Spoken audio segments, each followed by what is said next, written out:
Alrighty. Yeah, I had this set up, and then when I went to activate it, it was gone. I don't know what's going on. I set these things up like the title, the welcome title, and then the video, and then, me. And then the video disappears. So I have to restart it again, and it loads it. That was the reason for the delay.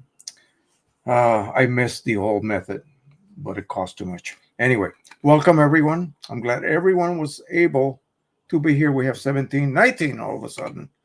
Let me take a swig of this. For those who were wondering, I had my checkup last Thursday, and I am suffering from allergies. Yes, listen to my throat. Today is a nice warm day, and that just, I don't know what it is, but anyway, hopefully I'll be able to last a couple of hours. So welcome everyone again. I'm going to go ahead and begin by removing the video. I need to do that manually now. And of course I have to double click it. No, I don't want to start that. No. That's the later video. See that? I was trying to drag it over, and it just does not drag over. Everything else does, but not this, for some odd reason. But anyway, let me remove that welcome screen, and we'll get over to the one that has the subjects for the day. And I gave it already to Nathan, but I had a photograph of him when he was much younger. When my nephew got married, we were in Connecticut, and we were staying in a very nice, beautiful, beautiful old building, like a hotel, but like from the 1930s. I mean, beautiful. And overlooking the river. We were in Newark and Connecticut, anyway, where the airport was. I don't remember what the town was, but anyway, so Nathan is wearing a suit. He was supposed to be the ring bearer, and I took a picture of him like this, just posing, and turned it into an animation. Not an animation, but basically a cartoon. And let me go ahead and see if I can locate that, because, of course, where did I put it? In the AI images. Okay, right here. And yeah, it was really cute, and it's amazing. I was using the new version of the beta 2025 Photoshop, and simply I just opened it, selected it, and then told it to turn it into like an anime type cartoon, and it's just adorable. Let me show you what that looks like. Check this out. Look at that. And it is exactly the same. Every detail of the original is there. It's just amazing how it does this. His hair is a little bit longer than it actually was, but you can see the tie was exactly the same. In fact, I don't think it changed the tie at all. But, the little suit and the little settee that he was sitting on is exactly the same. And it is cute as can be. I printed it as a linen finish print, and framed it and gave it to him. And he's 13 and a half, 13 and 3/4 right now. And he's a little bit, well, that's pretty cool, Grandpa. Ha ha ha. That kind of a reaction. But I loved it. I loved it. And it's amazing what you can do. Unfortunately, you can't trust anything you see anymore. I hate to say it. So don't look at political garbage anymore online, because you can't trust any of it. One side is always going to be against the other side, and vice versa. And they're going to post things that have been manipulated so well that the regular person just cannot tell the difference. And so you will be fooled, and your mind will be then perverted, let's just say. So don't rely on that. Let's go ahead and say hello to Mr. Nigel Waters from the UK. He is in Wales. 6:43 this morning. I checked this morning, and I rebooted the computer to make sure that everything was okay. And there he was, already logged on. Ron K as well, from 7:43 a.m. this morning. Trenton, New Jersey, EcoTank 8550, Qimage Ultimate Lifetime. It's got a Canon R5 Mark II and Canon D7D. Fred Elias is here, Warren, Michigan. Epson EcoTank 8550, Red River Papers, Nikon D300, which is the one that I have as well, and it's been serving me just fine. I wanted to move on, thinking I was going to move on to something like a mirrorless, but I'm just so used to certain things, certain ways of doing things, that I just didn't see a good reason to move up to that. Leica M3, excellent. I had an M2 and even M1. I forget what we were using when we were flying around in helicopters and stuff. We needed something lightweight. Other goodies, Hobbyist Home Printer. Photo Nikon 780, Edmonton, Alberta, Canada, Qimage Ultimate Photoshop, Lightroom DxO, Photolab 9, Canon Pro 1000, an EPSON EcoTank 8550, XP 15000, and OEM inks. Here's Kevin Berniarski from Ellsworth, Wisconsin. Canon Pro-1000, EcoTank 8550, XP 15000 with Qimage Ultimate. I don't know if I told you guys this. The other day, I was trying to print something, a medical result for my wife to take to her other doctor. And the XP 15000 made a horrific noise. Gear grindings like you would not ever believe. I thought everything was going to just disintegrate. I ended up eventually removing the duplexer off the back. I think it's a duplexer. And sure enough, it had a piece of paper jammed in there. How that happened, I don't know, because like I was the only one using that printer and I didn't really have like an error where something was stuck in there. And so paper could not get through and the gears were just grinding like crazy. So he's got the 300, Canon 300, 8550, 15000, Qimage Ultimate. All right. Harold Goldberg, Sunny Richmond, Virginia, Pro 100 with all the trimmings. Richard Bender is back with us. Hagerstown, Maryland, Nikon D300, another D300 owner. Excellent. HDR photography, 8550, 4180 scanner. Nikon 995 is old, but mint. All right. Qimage Ultimate DJI Air 2S drone. And you just came back from Virginia, right? You had a trip down there by Monticello. I hope that went well.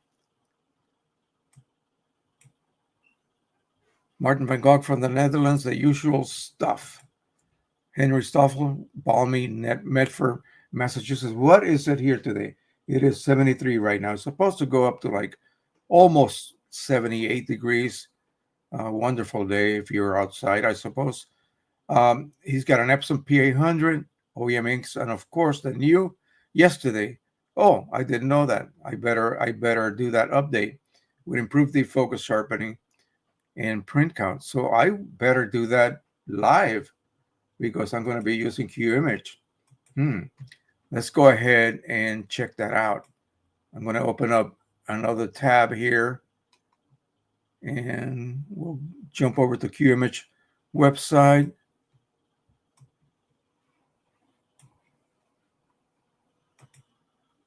And let's see. Up here somewhere. Downloads. Okay, here it is. And we'll go ahead and do the actual one. And I'm going to go ahead and send it to my email.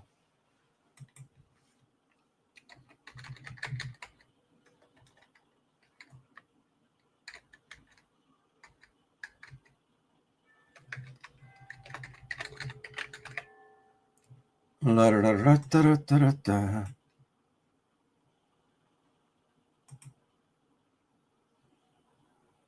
me make sure that I changed my email for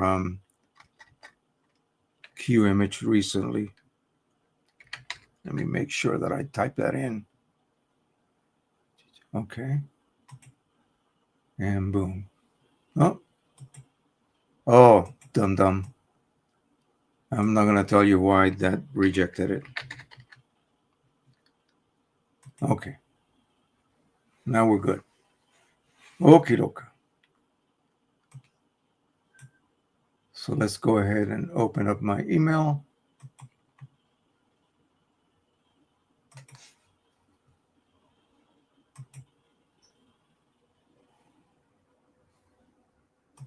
Not that. Here we go.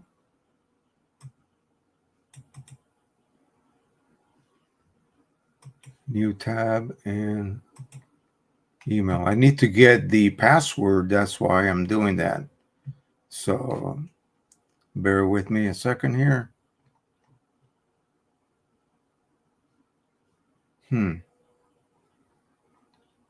It's not here.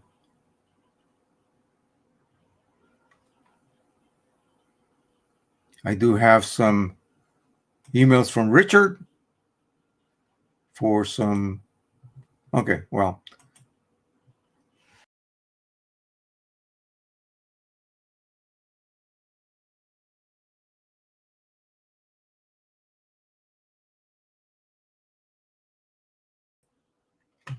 I think it's my mouse. I have to be very careful. This little side button right here, if I just even look at it the wrong way, it kicks me out. And I don't know why they have something so darn sensitive that it causes that error. Let me go to my actual email that I send that to. Here it is. I got the password. Oh, that's a cute password. He comes up with the cutest passwords.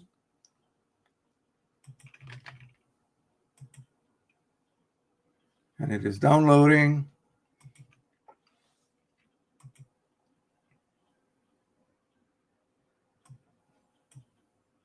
It should be in my download folder. We're going to go ahead and install it. New installation detected. And next. Yes, next, and next. So now we have the updated version, and I'm glad that it has even again, because he already did an improvement on the deep focus sharpening. And folks, that is really, remember we were experimenting in Photoshop with the high pass? No, deep focus sharpening in Qimage is superior. In fact, Mike wasn't even aware of that. It's been around for ages, and he tried it, and he was just flabbergasted how, according to him, compared to his, how bad high pass was. Okay.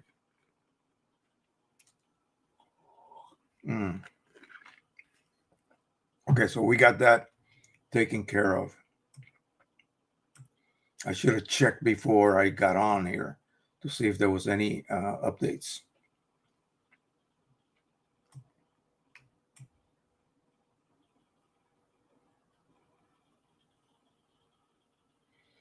All right, so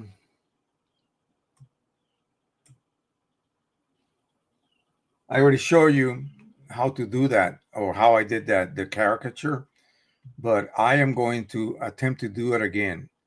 And I will just pick someone. I tried to do it with that girl that I took a shot years ago in her bathing suit, and it did not allow me to do that. It did not allow me to use that photo. So apparently there's certain restrictions, at least if you do it through Photoshop, So let me open up. I'm going to open up the beta version of Photoshop, and we'll go into my photo drive and see if I have just a picture of one of our, maybe Nathan, when he was smaller again. We'll do that again. And then I'm going to go ahead and come up with a descriptive bunch of words that will give the AI an idea of how to proceed. It's just like the Chat GPT or whatever the hell it's called. All of these things, yeah, too much AI, but I'm enjoying it because I'm making some really nice art. And by the way, yesterday was our club meeting, and sure enough, the ladies went nuts over the stuff that I have brought over. So I'm glad. So hopefully I will be able to do a table for the next show. And what can I share? My screen. What the heck is going on here?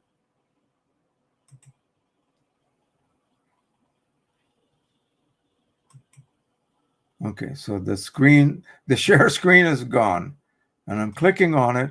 Here we go. Unbelievable. I think they're doing this behind my back just to make me angry. Okay, here we go. So let's see. We're going to go ahead and look for a file. So we go to open, and I have nothing here with people. There's a picture that I just showed you right here. But I'm going to go ahead and go to photos and see what I can convert. And I want it to be basically a person, because let me go to the view large, extra large. Okay, so let's go ahead and expand this.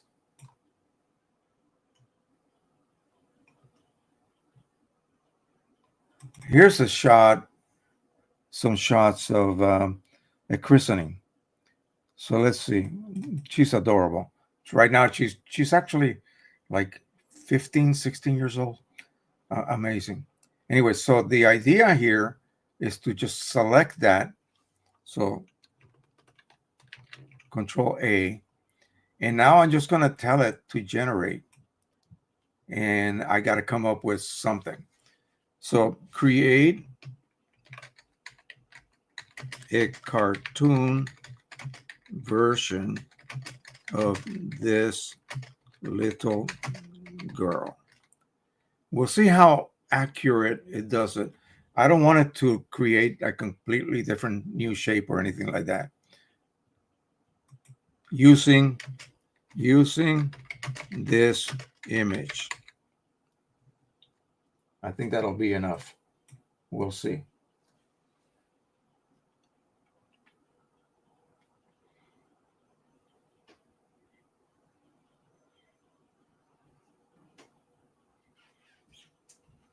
And I don't know whether the AI that Photoshop is using, because there's some new, oh, see, it changed it. So that's not really, you know, let's see what else it gave us here. Just one version. So that,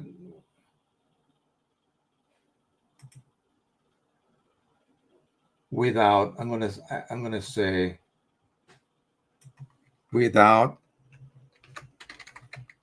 altering the original image, because the one that I made from the photo from Nathan, it did not alter it. It is perfect. Maybe we'll get lucky. Again, it's just, you know, still kind of adorable.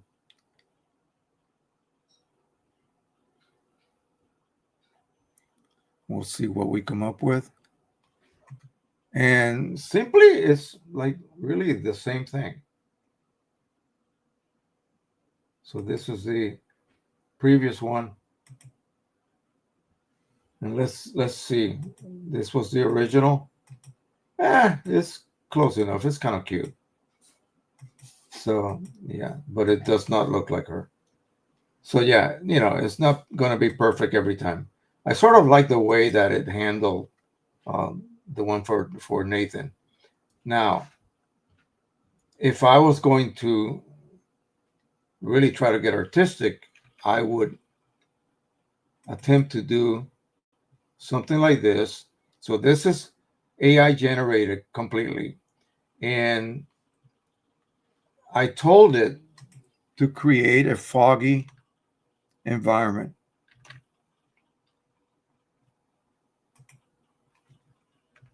Create a foggy environment. Let me make sure I spell it correctly. Environment. I mean, it's already partly foggy, but, you know, we'll see what it comes up with. And I already did one, and it really did come out pretty nice. So it's not going to, it should not affect the, that's amazing. That is like super foggy. Look at how beautifully it removed all of the detail. Look at that. See that?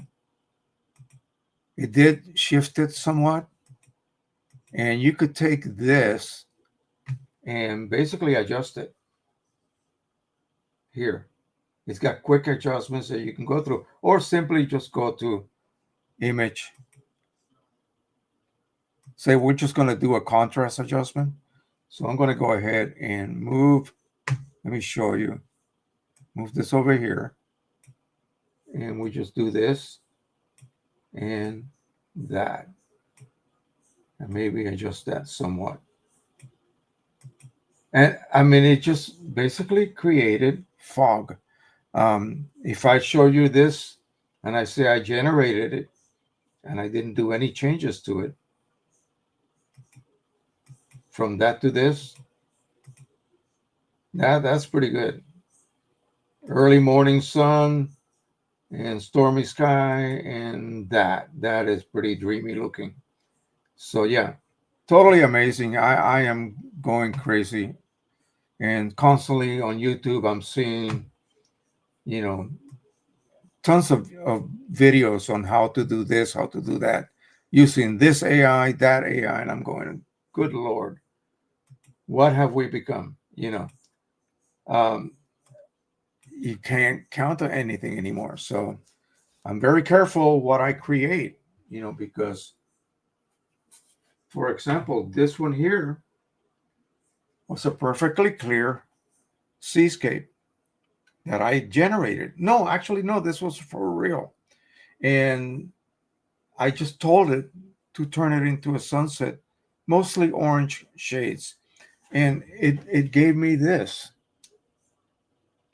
And it's got all the detail of the original image.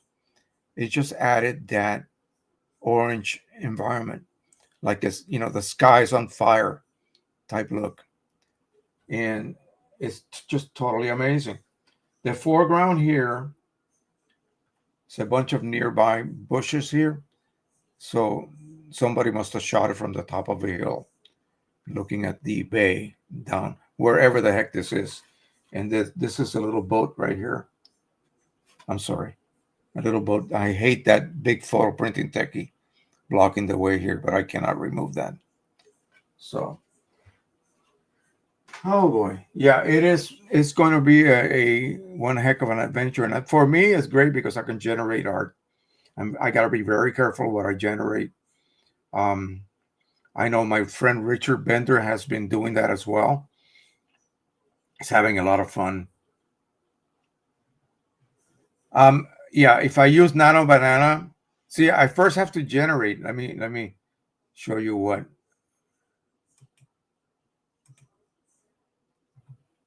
Okay, change your original to a smart image for better control. Yeah. So you've been at it a little bit more than I have. So um, there is an action software that does a better job creating cartoons than the procedure you are using. Yeah, I mean, I am sure there is. This is just my first attempt. I did it after the show last week, and I thought that's kind of cute. I'm going to print that, give it to Nathan Monday when I pick him up from school. So hang on one second. Okay.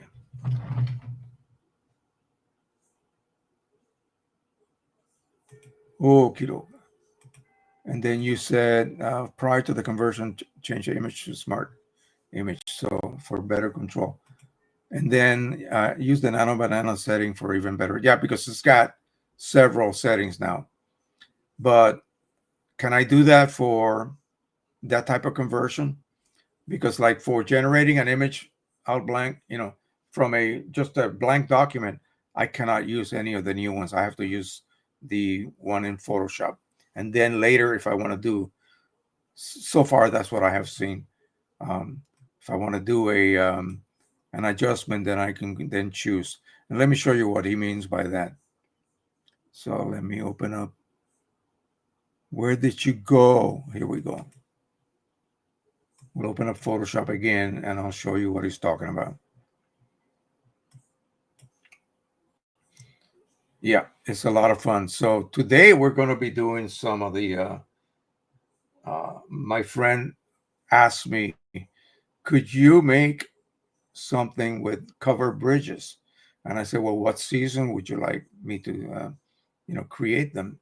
So I did one or two for spring, a few for summer, fall, or I don't think I did summers, fall and winter. And it was fine. It'll create very nice prints that you can frame and hang. So, Again, none of this is absolutely perfect. I've been watching some videos, and yeah, they'll tell you right off the bat that nothing is going to be perfect. So I'm going to just open up a blank.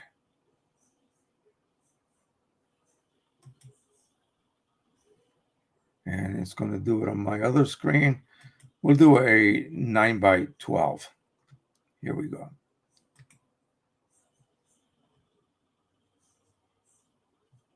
Did you see how this goes away? Sometimes if you do this, so you got to be careful. Don't freak out. So I'm just going to generate something from. I'm going to start off with just an image, and then we'll modify that image, I guess, or just simply generate something. Let's see, what should we do?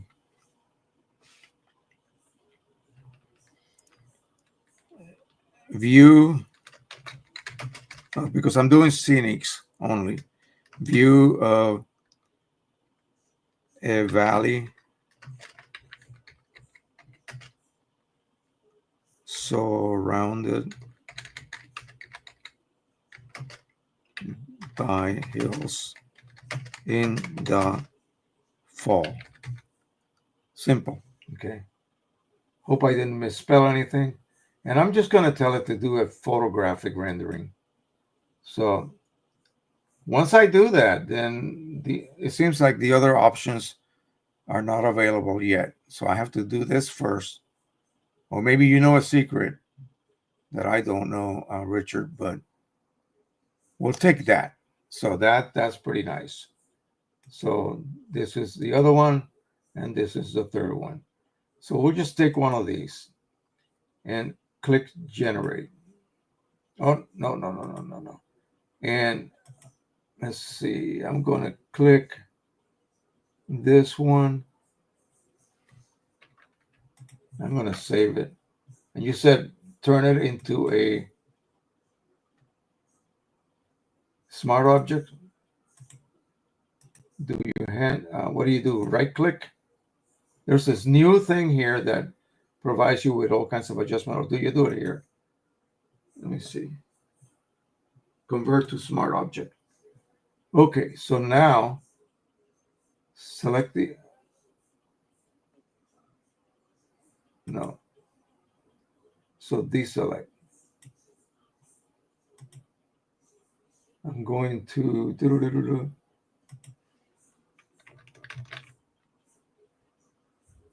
generate. And here I can choose now from different Firefly, 3 or 1, or Flux, or Nano Banana. So let's choose Nano Banana. And I'm going to say to turn the sky, I don't know, stormy.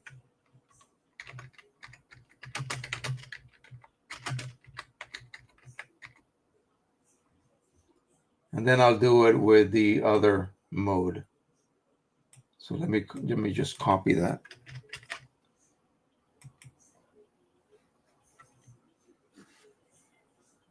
And that would be a good print for me to make on miniature.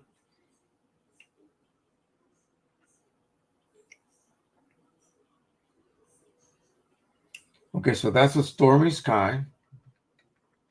And I'm just going to go ahead and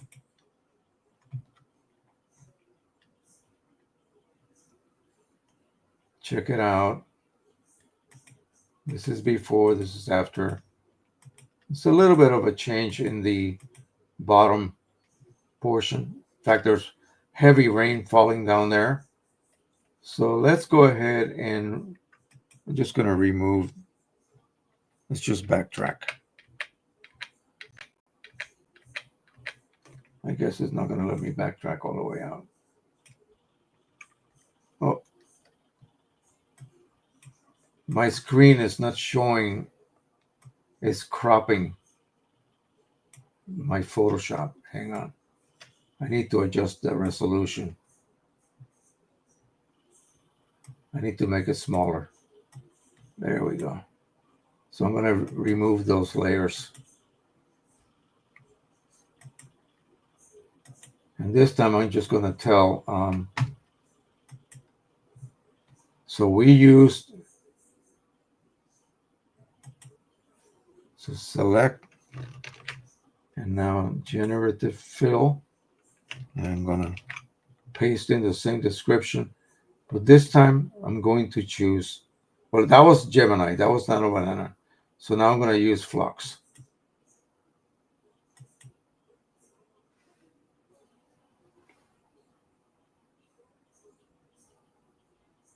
I find that I get better results adding a type of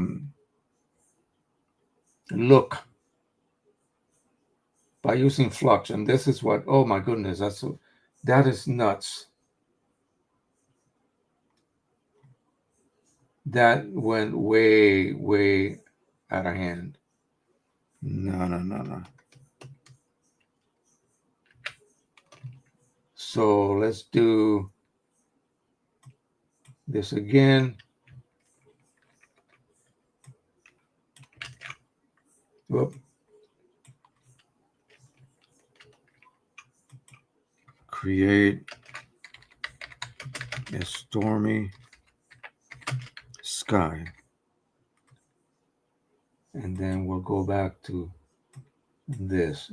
But we should try just regular mode and see what it does. I mean, Richard, did they incorporate these? I kept seeing advertisements for it on YouTube.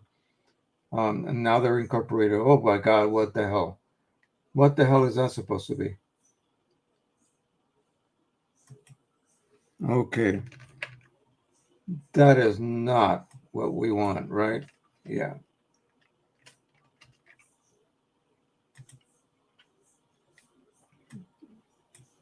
Generate, but we're going to use, so wait a minute, select,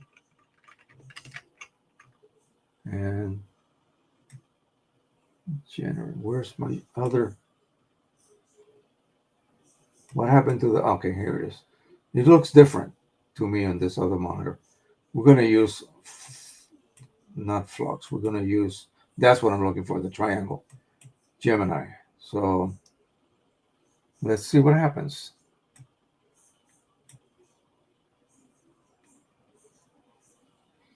So something like that, and I could have asked for the same original descriptive term plus stormy sky. So this is like after the fact. Let's see what it does this time, because the other one was pretty good. It showed that rainfall at the end, way over there. Come on.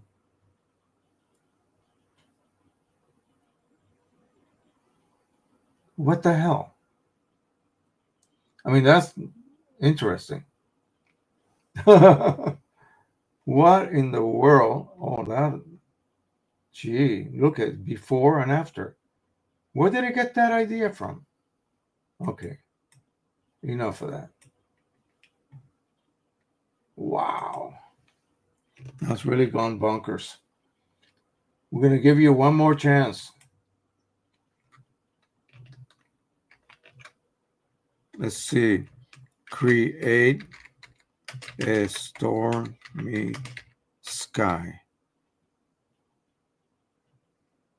And then generate. So we're using Gemini or Nano Banana. I mean, I did a selection of the whole image. It worked the first time. There we go. That's not bad. That is not bad. So the storm is way down there. I wish the sky would have been a little bit more clearer toward the foreground. I guess I could have told it to do that. But anyway, you get the drift. There's a lot more experimentation to be done.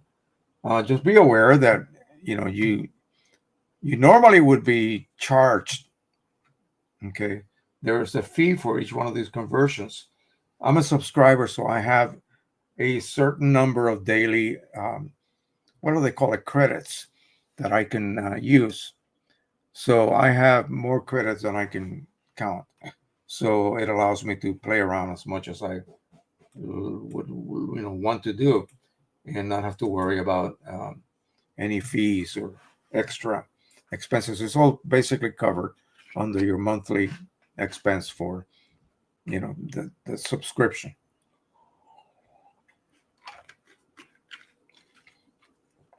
Let me open up the ones you sent me.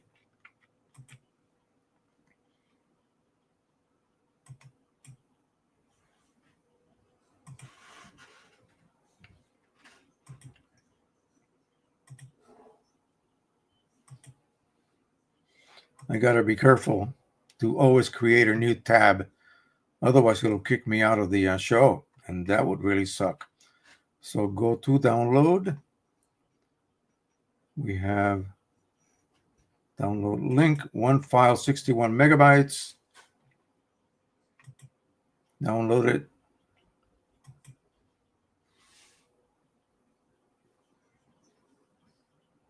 And I think it did it. We'll get the next one. This one, was that the same one? Were they both 61 megabytes? Let me see. Let me see that I am not. Okay, this is the 74.4 megabytes.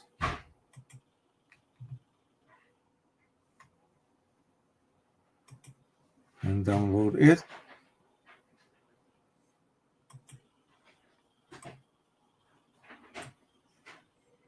Okay, let's see what we got here from my friend Richard.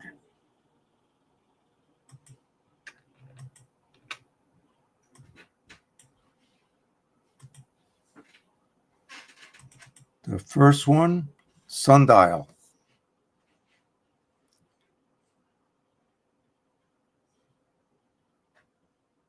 I'm just going to use my Windows photo viewer.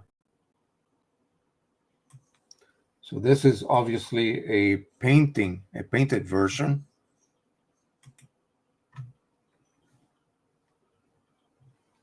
You can see the impasto.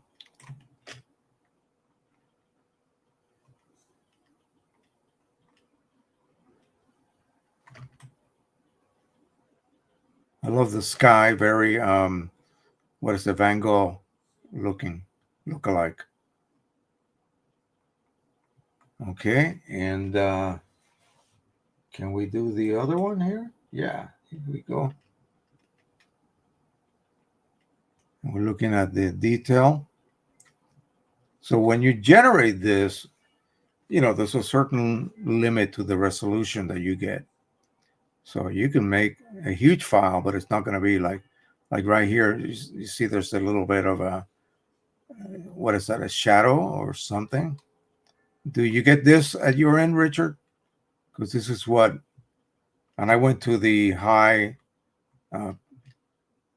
the one with the high megabyte file downloads, not, you know what I'm talking about. The link that you sent me.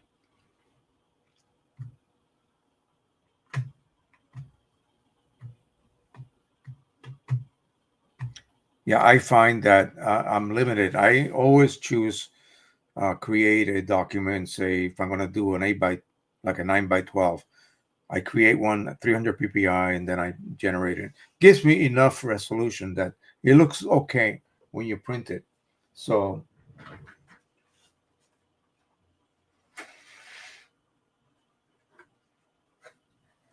the one we did last week, these little branches are sharp as a tack. All these little branches here.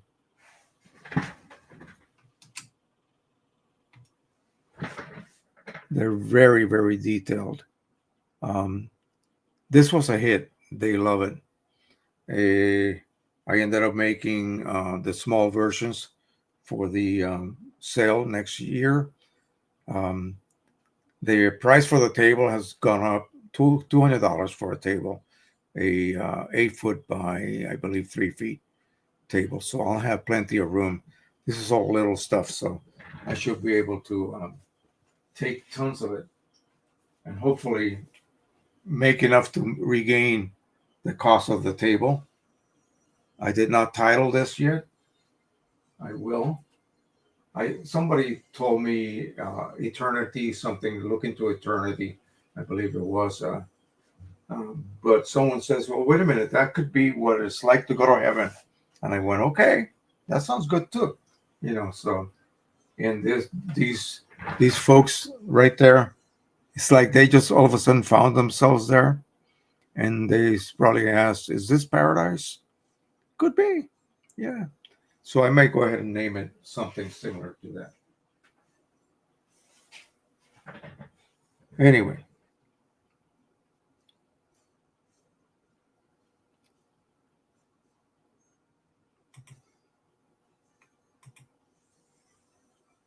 Okay.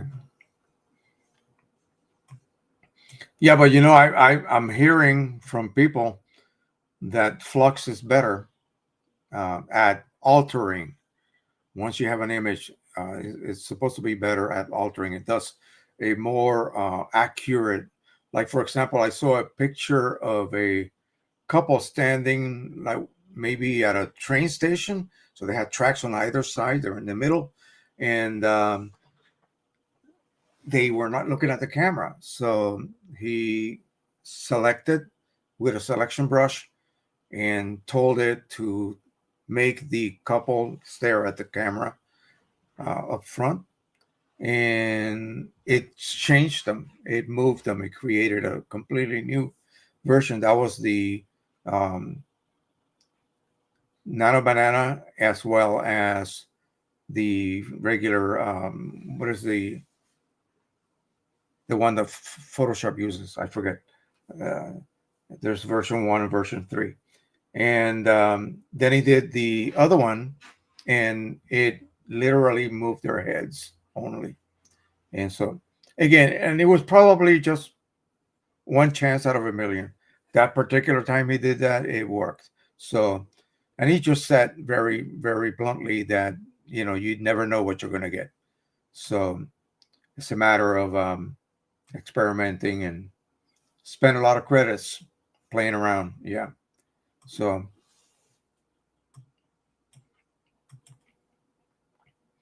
now, totally different subject. Somebody was talking on my Facebook group, and they were describing situation. I think it was an older EPSON, like a 70-something hundred large format EPSON printer. And let me brighten up this room here. And they bought a new printer, but not new, but another slightly later model that was working, because the previous one that it was loaded with cartridges that were nearly full ceased working. It just would not print anymore. So he wanted to know whether he can take out those cartridges and somehow save them. I don't want them to dry. And I'm thinking, wait a minute, isn't this like an EPSON 70-something hundred that uses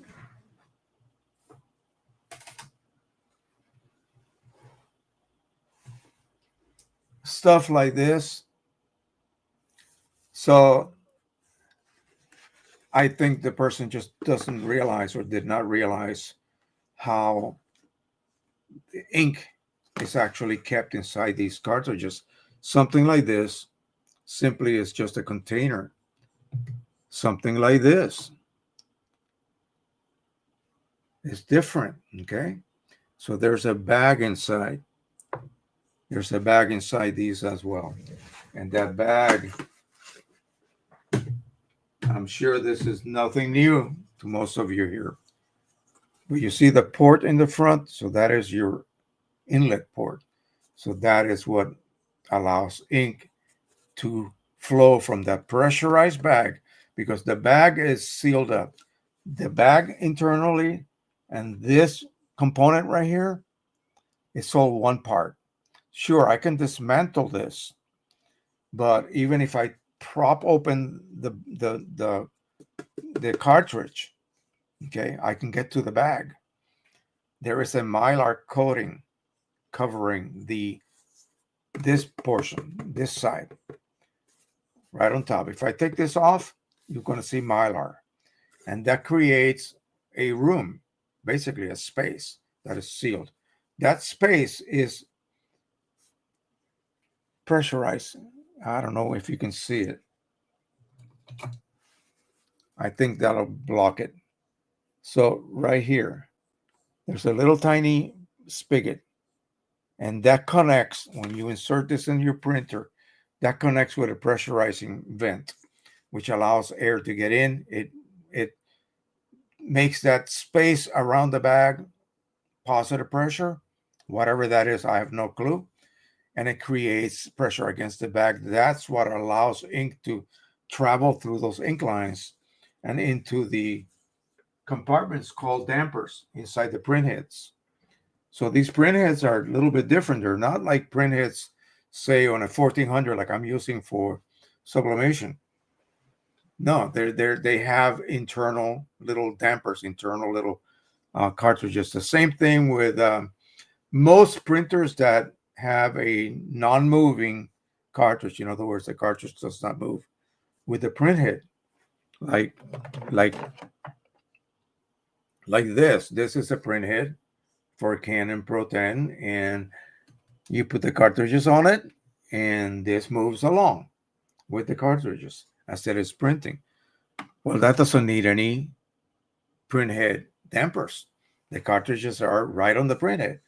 But the other printers, they have ink lines that are attached to the print head assembly. They fill little internal dampers. They're like mini cartridges. So those types of printers usually use cartridges, especially in the EPSON family, that are pressurized. Canon does not pressurize their cartridges, but EPSON does. So if you were to remove, long story short, as I told them, dude, just remove the cartridges. That's it. You don't even have to bag them. Just remove them. If you're worried, put them in a Ziploc bag and store them in a nice, cool place. And it'll be fine. And the same thing for anyone who's facing this situation where they have say you have two of the same model and one decides to kick the bucket. Just take the cartridges out and store them. Once you remove that cartridge, that poppet valve, there's one right here as well. You see that? How similar that is? In fact, pretty much identical. It closes and it seals that bag. In fact, unless you do a very weird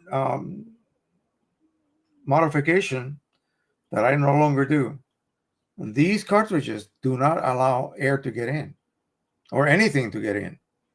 You can only allow ink to get out and not, so you cannot refill them. Therefore, how could anything get in, including air? It does not. So your cartridge is safe. Take it out of the printer and just store it until you need it. Maybe the other printer runs out of yellow. You take that yellow from the other printer and just install it, and you should be fine. Right now, I'm in the middle of, I saw my Chrome Optimizer. Oh, and another one. Let me put that one. See which one that is.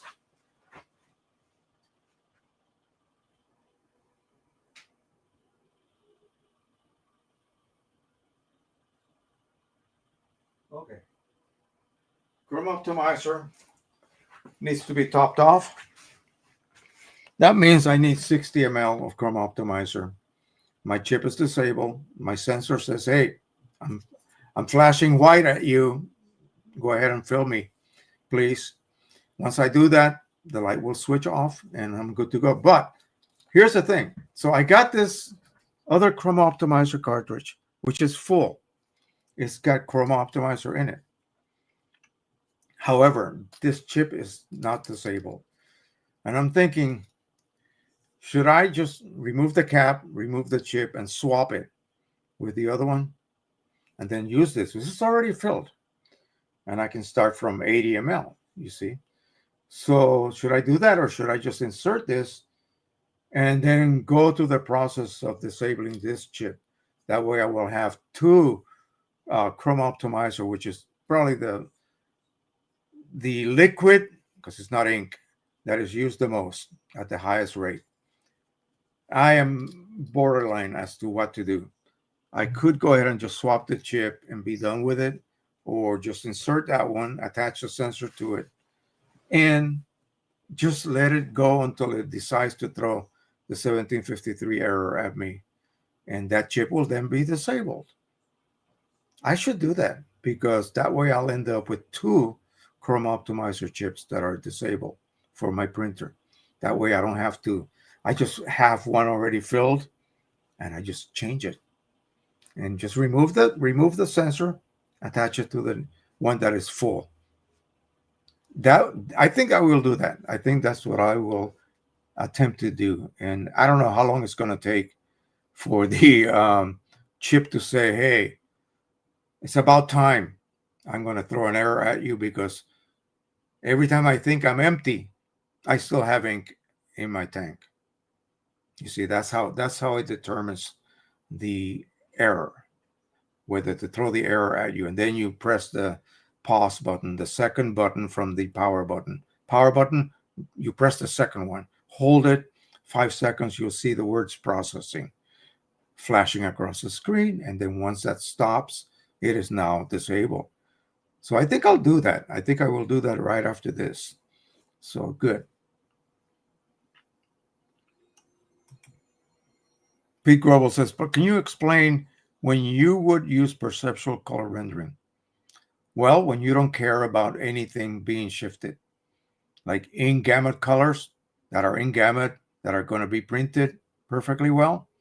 If you have an image that has an extreme range of tones, many are out of gamut, it will bring those in and shift the ones that were in gamut already. Why are you even worried about perceptual? That is why Qimage Ultimate is defaulted at relative colorimetric. And it says it right there. One single sentence explains it. Okay. It keeps all the in-gamut colors in the correct position, in other words. The negative about relative colorimetric is that it cuts off the deepest black, which causes crunching. How do you know it's cutting it off? You cannot rely on just looking at shadows and say, oh, look at these tones are completely black. Maybe it crunched those. I showed you last week. It's a standard image, and I can see 2. From 0, I can see 2. So how could I have crunched it when I can see 2, level 2, and level 4, and level 6? Now, visually, that's totally different.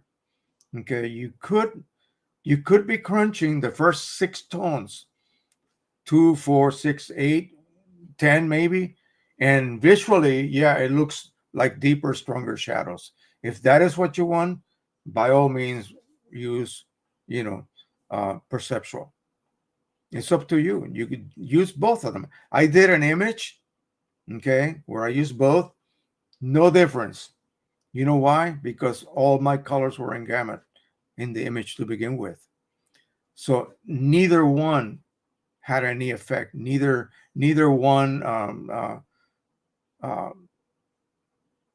negative, colorimetric or perceptual had any effect.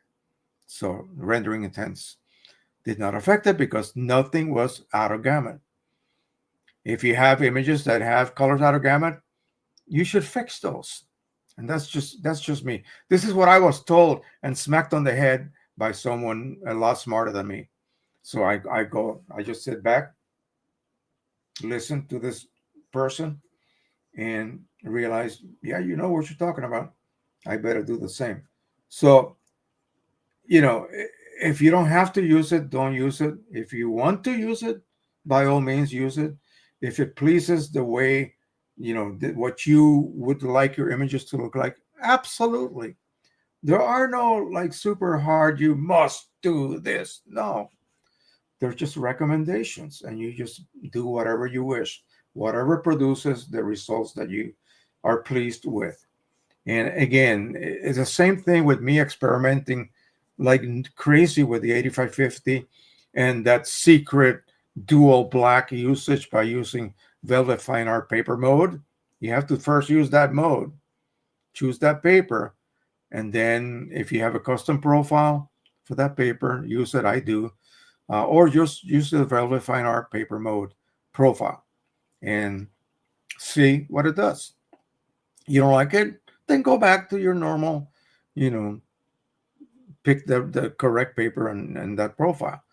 The other modes, none of them use both blacks, only Vivid Fine Art.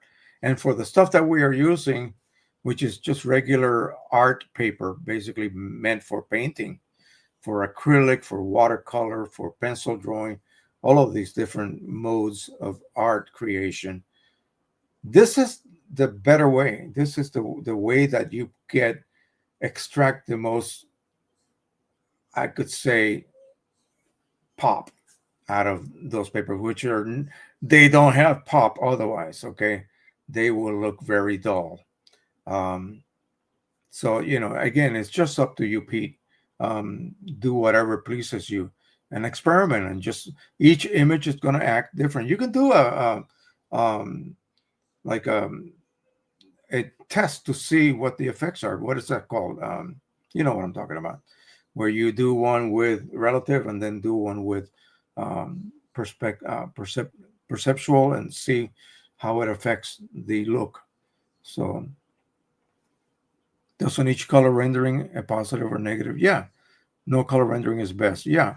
Again, like I said, if I'm doing work for a company and they have a product and they have a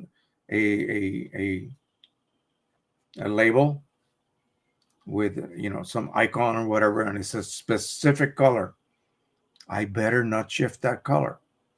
Okay, I have to experiment and you see which rendering intent works best to give me the most accurate representation of that color.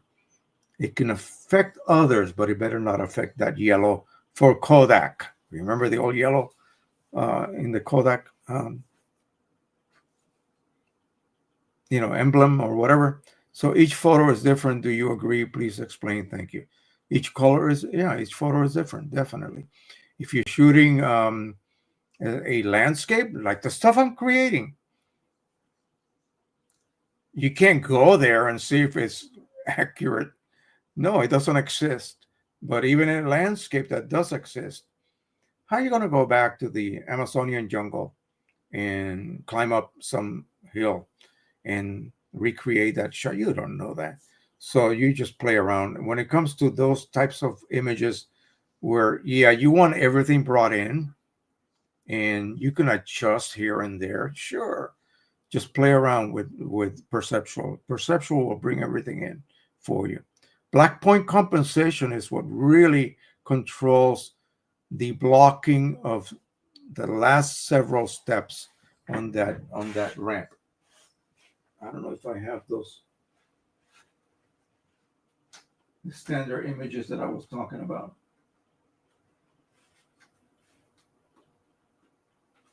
Yeah, I think I put them away. But it very clearly showed, especially when you backlight it, and a lot of people will do that in order to be able to see the deepest black. So that ramp, it means it has nothing to do with image. It's just, it's a black bar with little squares. And the first square is level 2. So that would be from 0 to 255. 0 is black. 255 is no ink, just paper. And you see 2. So that little square was made 2 lighter. And you look at it and you can see the 2 square in front of a black surrounding area. And the same thing with the 4, the 6, the 8. Now, if I repeat that and I use, for instance, and we can do that today. I have some glossy paper from Canon. We'll just, Canon or EPSON? EPSON. Yeah. Heck yeah, we can do that today. Here, right here. We'll use this. This is very good paper. And I will print a standard image with relative and then one with perceptual. And wait a minute, I would have to do 4 of them. Relative, but with black point compensation on. Relative with black point compensation off. And then relative, same thing, off and on.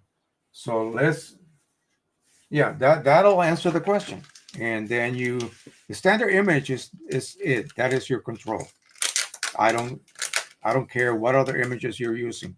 If you can do this and you can see the results on the standard image, that's all you need. That will tell you what effect each setting, especially for the rendering intent, has. So here we go. Oh my, that's good paper. I almost had to waste it on this. Oh well, let's do it anyway.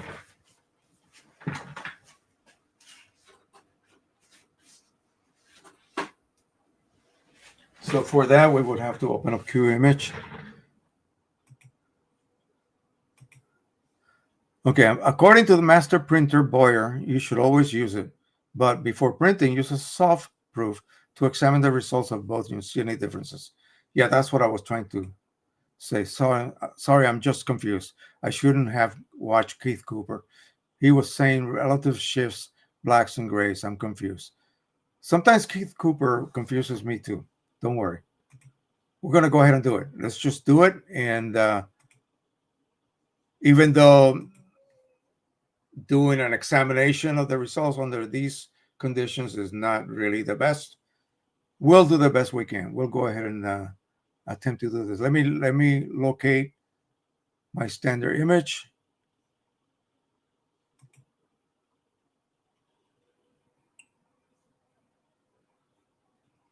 And then we'll proceed with our experiment. Test images. Okay.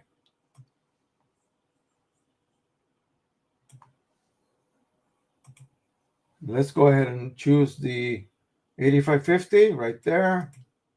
And we're going to choose, what kind of paper is this?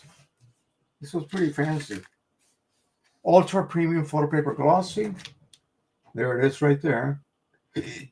And I'm going to tell it to control color yourself. Let the driver manage color. That will match that to the correct profile. Did you know you could do that? Yeah, you can. You can tell the driver to control color as long as you're using an EPSON paper, as long as you're choosing the same paper. So here's the image we want. And the first one we're going to do using this mode. So I am going to go, let's just, if I was going to print it, let me see right here. No, I'm going to have to go and I'm going to have to let Qimage control color.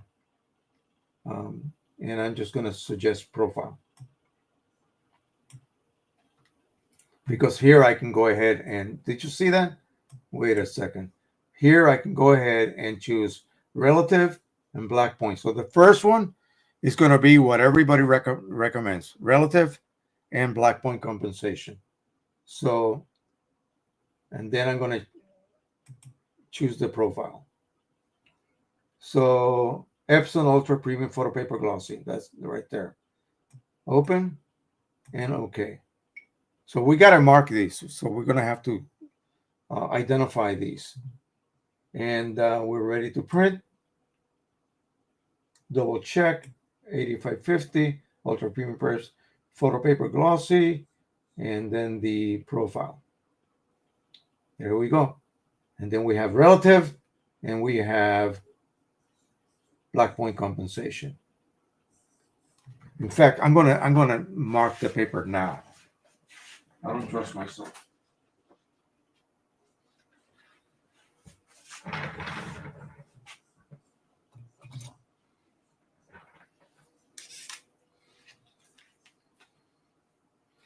I'm just gonna write rela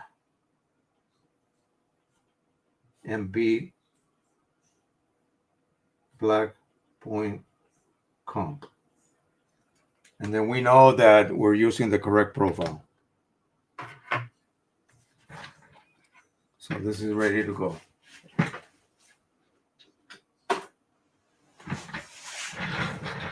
We'll do one at a time.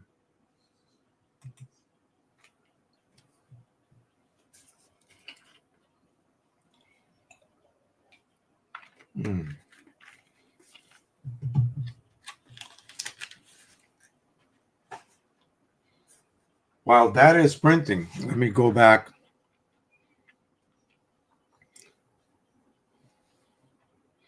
Let that load. I have it set still on thick media, but that's just basically an envelope. So I can go ahead and print on regular paper anyway without any issues.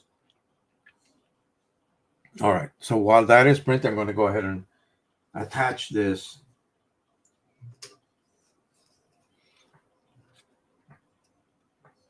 Let me finish this last little bit that I have left here.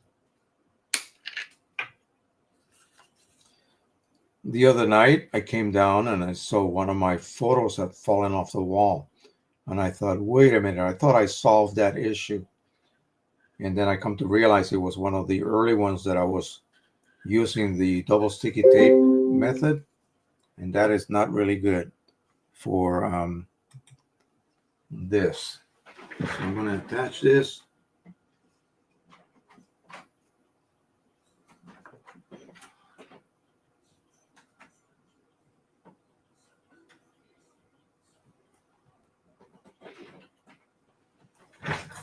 Like so. And then we're going to do the board. There's only a little bit left of this glue here. I tried that other glue and I'm not really happy with it. The so-called Gorilla Glue.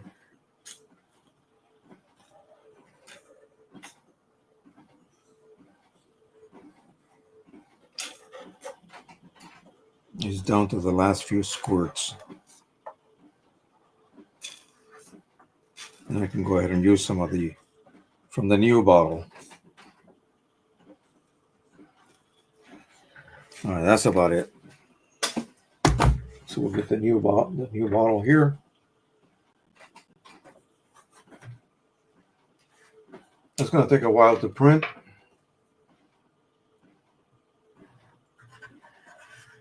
I think this particular paper, because it's super duper premium glossy, is using a higher mode, a higher quality mode than regular plain glossy paper would. So I think it's printing almost like a 2880 dot resolution.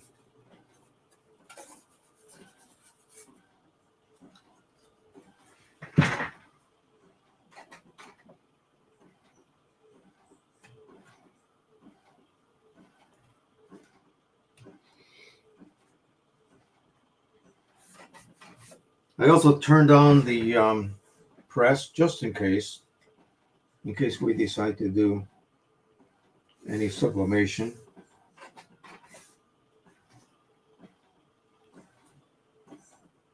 This is the one we printed last week.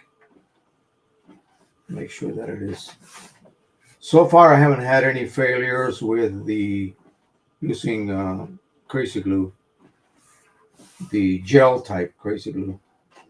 So I'm pretty satisfied with the results.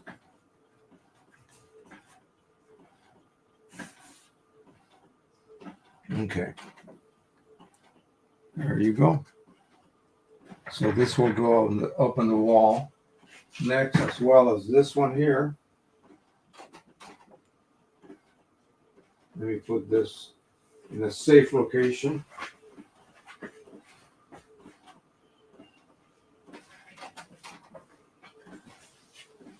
And here we go. We're getting, the print is emerging. Yeah, this paper is fabulous. Wow.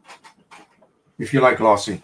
I don't necessarily love it, but It is pretty good. Pretty good indeed. So then now we know which one this one is, and then we'll compare it. The next thing we'll do is relative, but with black point compensation on done, turned off. So let me do that next.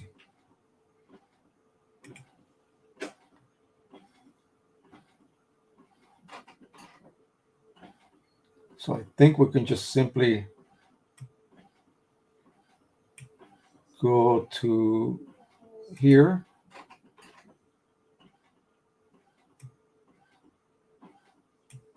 Do like we're going to browse. We don't need to browse, but here I'm going to go ahead and turn this off. Black point compensation now is off. So the next print will be relative or rela and BP, and that's it. Rela. No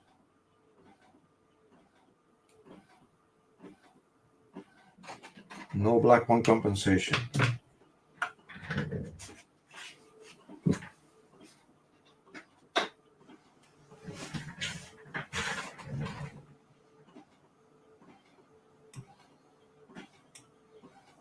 So hit OK. That way it remembers. And OK here as well. That'll load next. And then the next two will be with perceptual and black point compensation, and perceptual without. So yeah, I could just soft proof this, but it's not going to be exactly what you would see actually on print.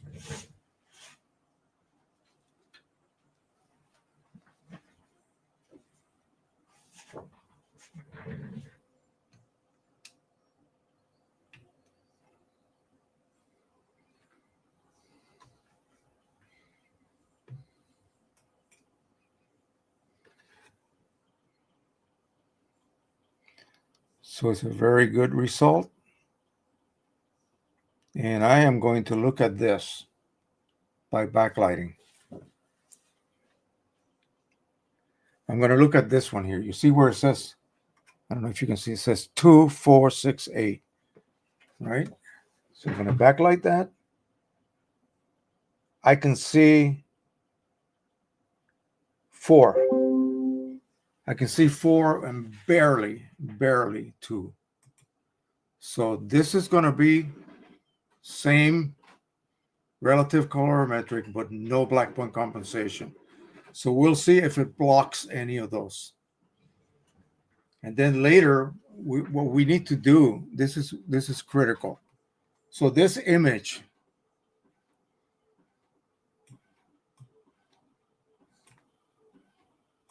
let me move this so it doesn't cover up the image.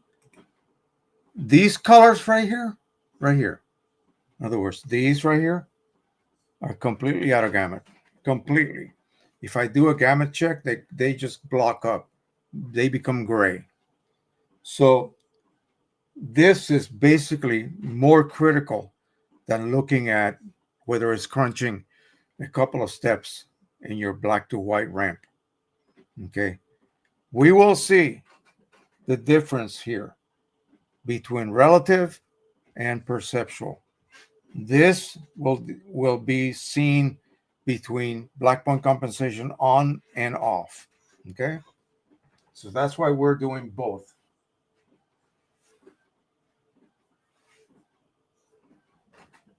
So now that is printing. So let's go ahead and change this.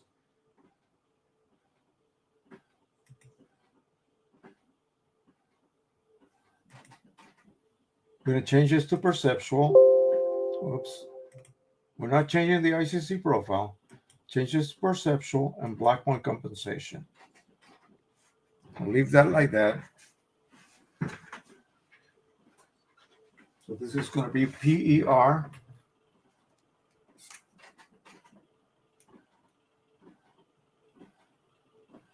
And B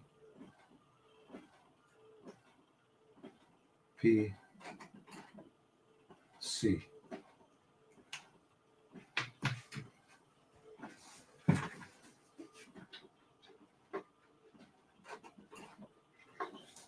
Then this one will be just perceptual.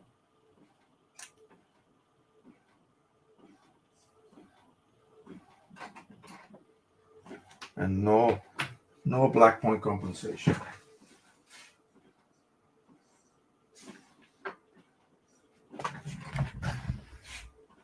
We'll compare the two relatives.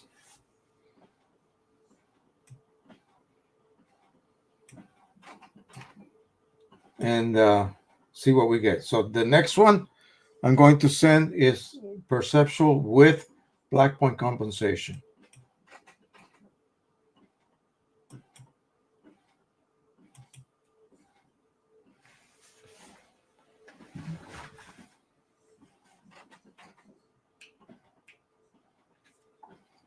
We're also going to be looking at the strawberries because there are areas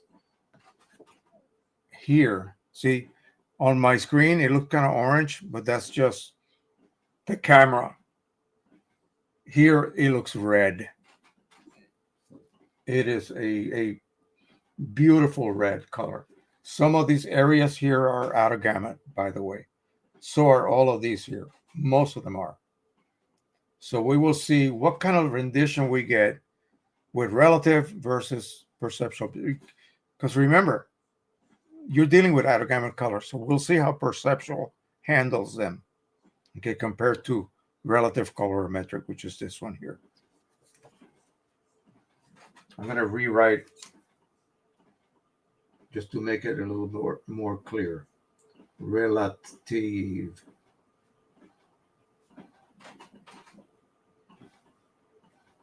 And then black point comp.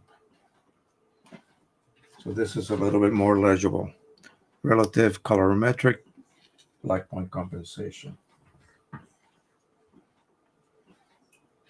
And again, this is the perfect image to use because this should give you, for example, those kids, none of those tones are out of gamut.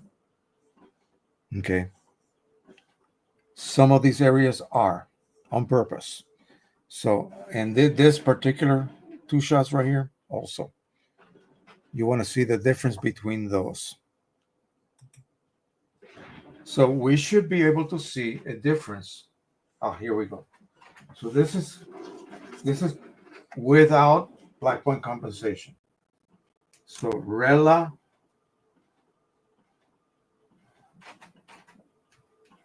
and no black point compensation. It should only have affected the areas that had black tones or near black tones. So this is what I'm going to primarily look at. Let me show you both. Oh, this is, wow, this is a little bit sticky.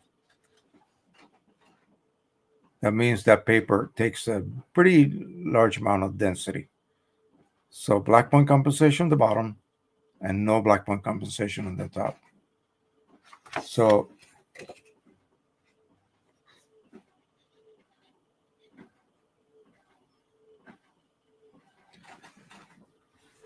I'm going to backlight this. Remember I said I saw number 4.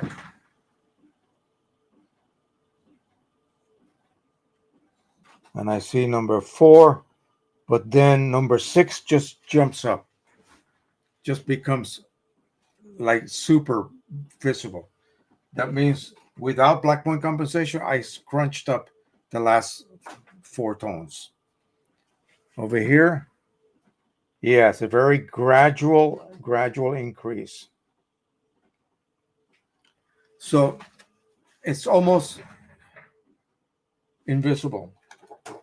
It's almost, very difficult to see.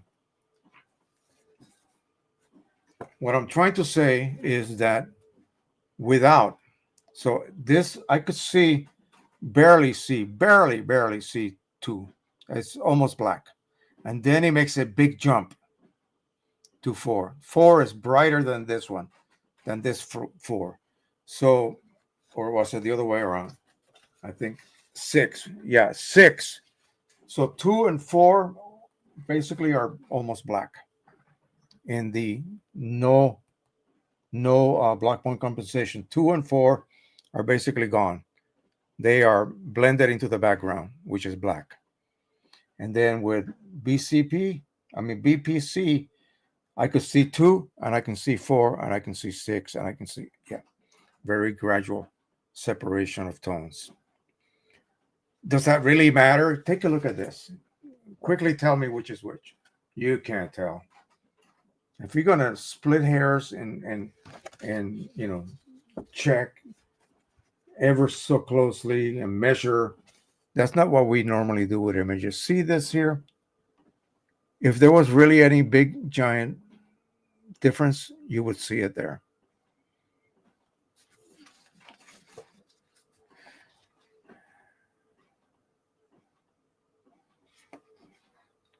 This should not have any issues with color, especially those out of gamut colors. These 2 rows right here, there should be no difference. Now, there might be a difference. All right, here we go. That's almost done. There might be a difference when it comes to the transitions. So this is black point. This is without black point compensation. And this one is with black point compensation. Let's look at this. You see any abrupt changes? Oh, let me expand that a little bit more. There we go. Right about there.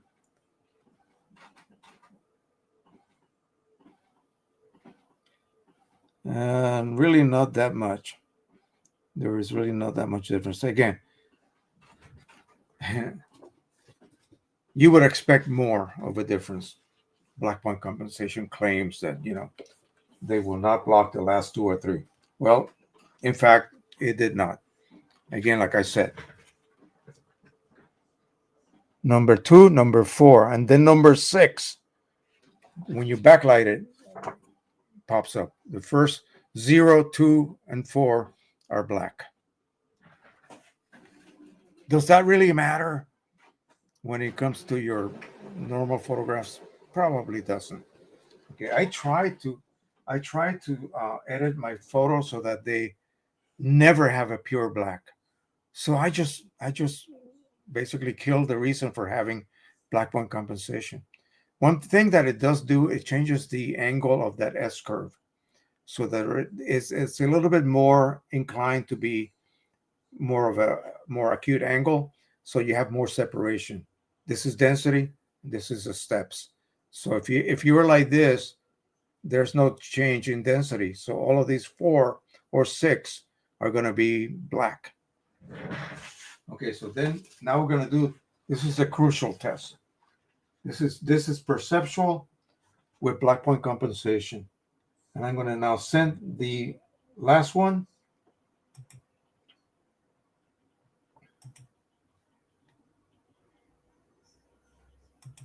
Which will be perceptual without black point compensation. Perceptual, but no black point compensation. Okay, and print. So I am going to compare perceptual with black point compensation to relative colorimetric with black point compensation.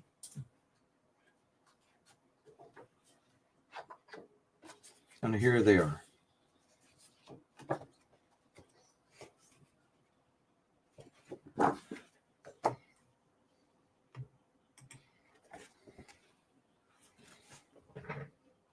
So the top one, perceptual, black point compensation. The bottom one, relative with black point compensation. Let's look at those out of gamut colors.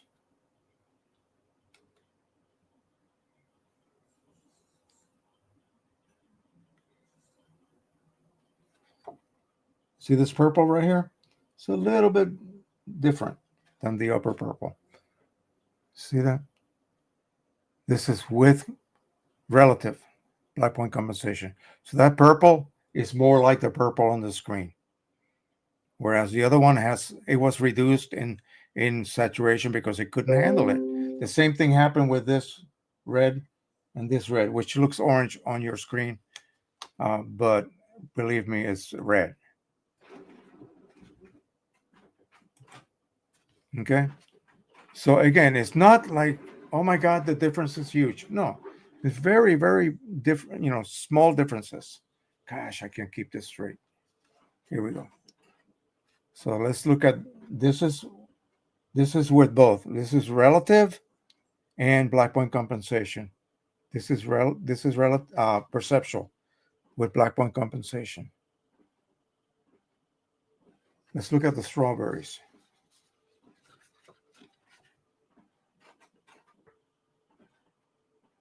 Bottom one is width. Relative width. Okay, top one is perceptual and width. My strawberries look a little orangey on top. A little bit more orangey, actually, even in person. So this is relative colorimetrics. This is perceptual. PER. Okay. This is relative coming up, perceptual coming up, or relative. Yeah. We'll see when it comes out. So are you seeing like incredibly different results? No, you're not. You're not. But quite a few people, unfortunately, have a tendency to over enhance their images. So you create a ton of colors that are out of gamma simply because you did it. Okay, I did it.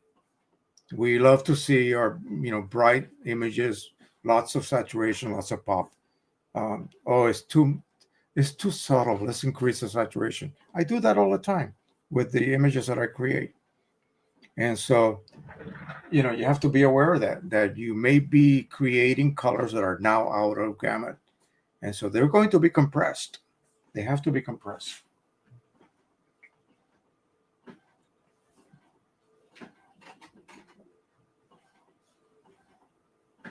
So this is relative, perceptual.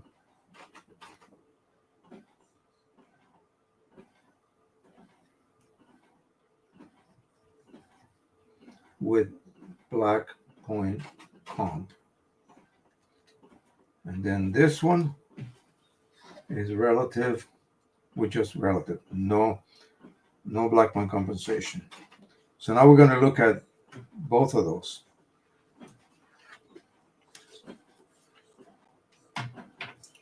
And one thing that you can look at is this. It's a little bit more separated row of tones right here. This one here, and then this one here.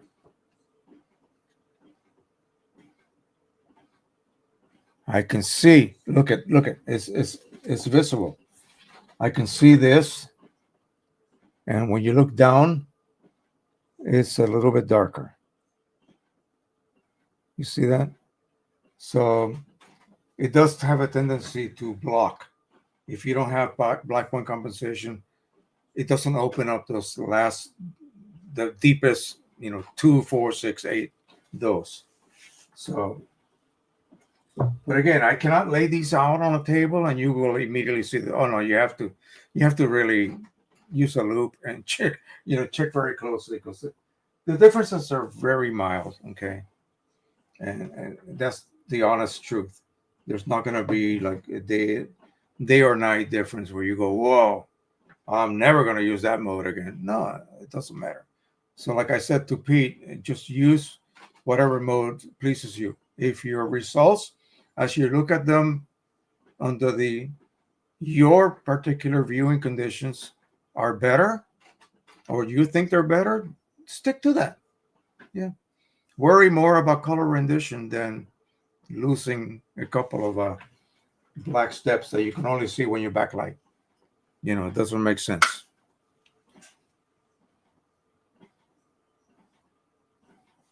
Okay, so this one coming out will be relative without black point compensation.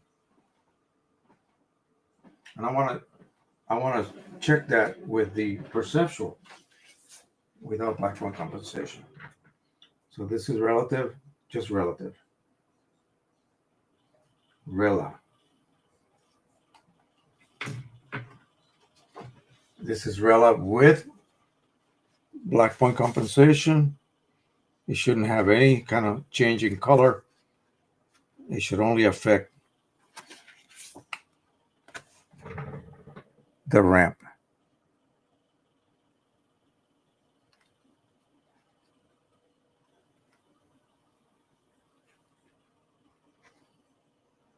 And look what's happening here.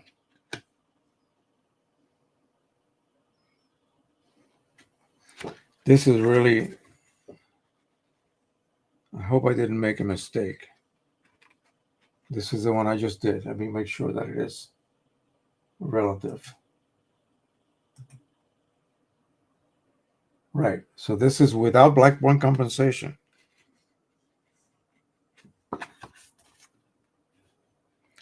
So apparently relative works better without black point compensation. Look how much open these tones are. Let me backlight this. I can see these clearly. Oh yeah, beautiful. But number 2, number 4, number 6 is barely visible. Whereas here, number 2, number 4, number 6 is barely visible. But the other tones are expanded more. So if I had to use relative, I would probably not use black point compensation. You see how these little squares are more open compared to these? And that does not happen with relative.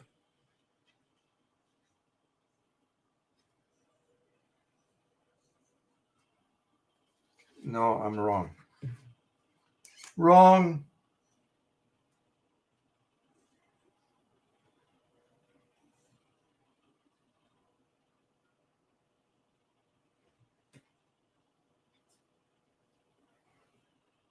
Perceptual, and this is Rilla. Rilla with black point compensation. So yeah. When I look at it by reflective light, I would still run perceptual without black point compensation. These tones are a little bit darker than these, but there's more separation down here than here. So again, it's almost imperceptible. You would have to look at, say for instance, look at the photomicrographs in the center. That's an electron photomicrograph. Do you see a big difference? No, you don't. Look at anything else. You don't. Okay. So don't lose sleep over this. Officially, the recommendation is relative colorimetric with black point compensation. That is why, and this was analyzed to hell and back by Qimage when they designed the program, and they chose to default it to relative colorimetric and black point compensation.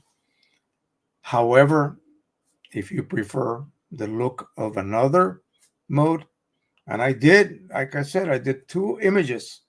Not this, but just regular images, and you couldn't really tell the difference. So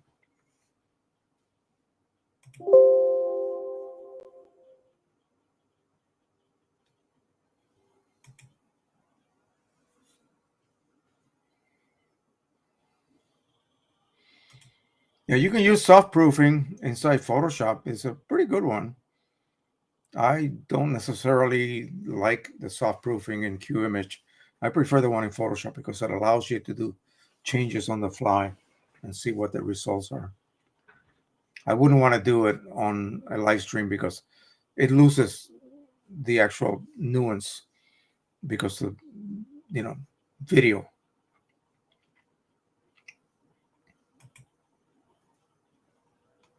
No, you did not cause any trouble at all. I've been meaning to do this for quite a while now, so no worries. Excuse me. Let me see what else is on the agenda. So yeah, I'm sure this happens to you. So you guys may know that I gave Nathan one of my printers, and I gave him some paper, some 4x6 paper. It was some kind of like, what's that brand? Lexmark paper, this brand. And yeah, it's got that swellable type coating, but it curls upward. It curls like this is the coating, so it curls in this direction. It would be like if this paper curled this way. So he mistakenly assumed that this surface curling the opposite direction would be the one to print on. Of course, he printed on the wrong side, and I told him to use the finger trick. It sticks to the coated surface, and so that way you know which is which. But that doesn't always work. It just doesn't. Quite often, they have coated the back as well. It's not a printable surface. It's just coated for whatever the reason. And so let me put this here for future use. I'm sure we'll be discussing this again.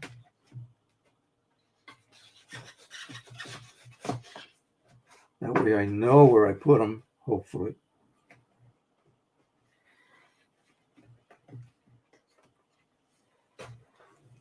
Okay. So, I mean, there are some papers that are, especially matte papers, that they feel the same. They look the same, especially if it doesn't have any sheen whatsoever. Just a regular fiber-based paper. Let me see how we have a 350. You may do that test and it doesn't stick to any surface. Well, the only way is to make sure that in your box, usually they are facing upward toward you, the coated surface. Canon paper, some of them have, let me see, does this one have a watermark on the back? Sure does. There's no way you can miss this. It says EPSON all over the back. You can barely see it, but it's there. And then look at this gloss. So you know how are you going to miss that? But again, you know, and God forbid if you have double coated paper, then you really can print on both sides. But sometimes I had some dual coated paper that was not meant to be coated or printed on both sides. You might ask them, why the heck do you want to dual coat it? Well, they meant for it. They wanted to make sure that it didn't curl, because usually it's the coated surface under humid conditions will expand somewhat and it will curl. This is the coated surface. It will curl in this direction because the surface expands. If it's very dry conditions, it will curl the opposite way because the surface will shrink a little bit and will cause that reverse curl. So this company coated it on both sides just for that. But they didn't mean for you to print on both sides because there were roller marks on the other side. The side that would have been the back had roller marks as they went through the coating machine. But the coating was just simply there to help it not curl.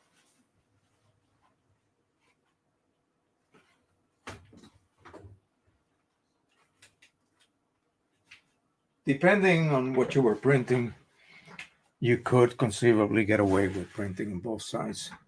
But again, that's a very rare, you know, situation.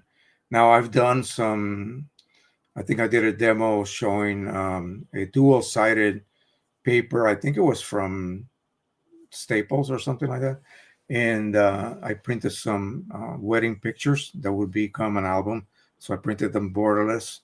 And the catch with that is to make sure that before you flip it over to print the other side, completely dry. And make sure your rollers are super clean. Anything will then transfer to the printable side when you flip it over. So only under those conditions, would you would not be able to tell which is which, because they're both printable. But yeah, so I told Nathan how to do that, and now he has not made that mistake again. And now he knows which way the paper curls. I gave him several packs of 5x7 paper. He's having a blast.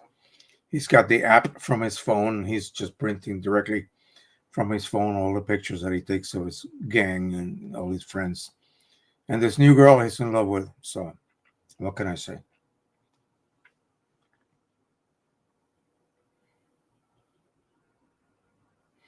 Okay, so somebody needed to remove, get this, remove one of his printers from Qimage.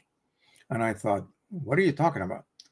And Mike Cheney had to jump in, and he said, what are you talking about? You don't remove printers from Qimage.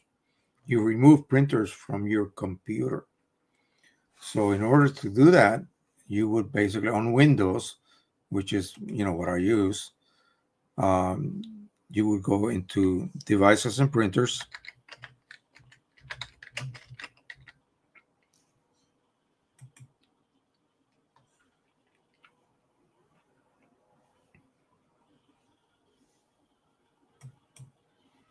Let me just go to control panel instead. Control panel, and you will get this.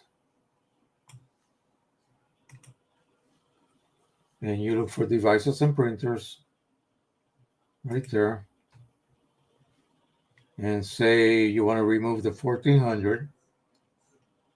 Right click and remove device. That's it. So that's all you have to do. And it will no longer be available here. So if I go here and I try to look for my 1400 and I removed it from devices and printers, it will no longer be showing here. So that's a shorty. Okay, that's just, I don't know what was causing this person to have to do that, but that was the reason. So let me check what else we got here. Okay, so also profiles. He wanted to know, where the heck are my Windows profiles? I'm going to be updating, and I need to transfer my profiles from one hard drive to the new one or whatever. So I said, well, they're sort of hidden, and hidden for a good reason. So let's go ahead and check out where that could possibly be. So let me go to this PC.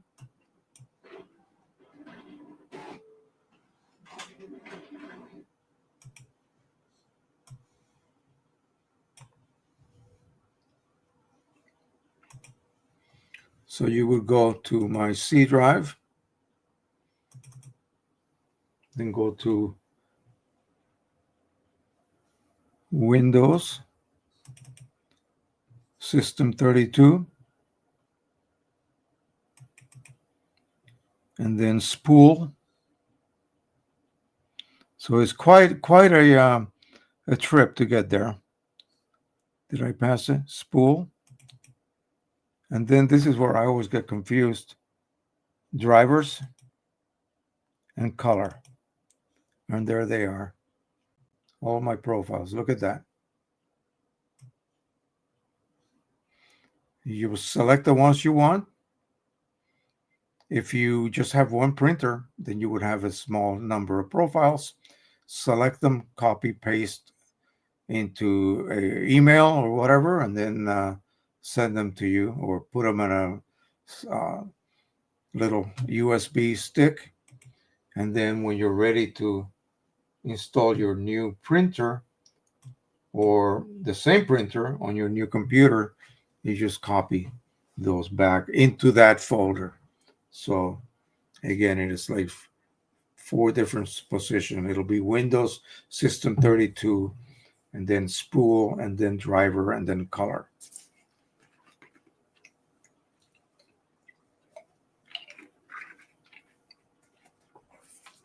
Okay.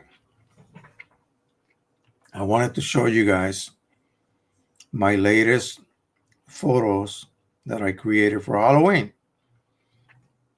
So my idea for the mini show coming up, and it was an extravaganza. It was amazing. Um, Again, I used to do big shows, Philadelphia, New York City. This was actually pretty good in a tiny little suburb of Frederick, Maryland. So um, I'm going to make art in miniature for different seasons, different subject matter. And of course, it's going to be in October. So I will have Halloween stuff out the wazoo. So that's going to be one of the things that I will have available. And it will be in like miniature oil paintings as well as metal paintings or metal prints, I should say. So let's go ahead. I am going to search.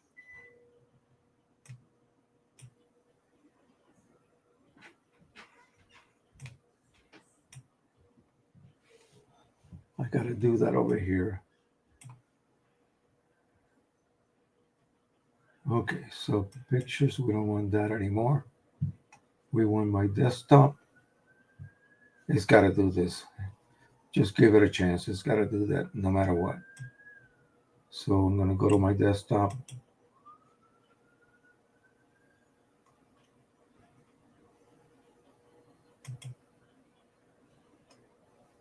Not that one. This one. And let's see. The new ones. New AI images. And here they are. So check out this one. I took this one and I actually generated some seagulls. And they're just flying in front of me, just gliding with the breeze. And that I already have that one without the seagulls, obviously. But we're going to go ahead and uncrop it. So that's the way it's supposed to really look like. Okay. Ghost on a swing in the woods with the background backlit. Something like that. I don't remember exactly what I said, but there it is. Now that would be cool as can be. Look at that. And we have this one. So this one is a little bit more cartoony than this one. I like the way this came out. And it just brings the emphasis to the ghost head. You can see almost like a solid figure through the sheets. This one here, not so much. This one is actually literally sitting. You can see the knees. There's a little bird back there. So I would print this. I would print that.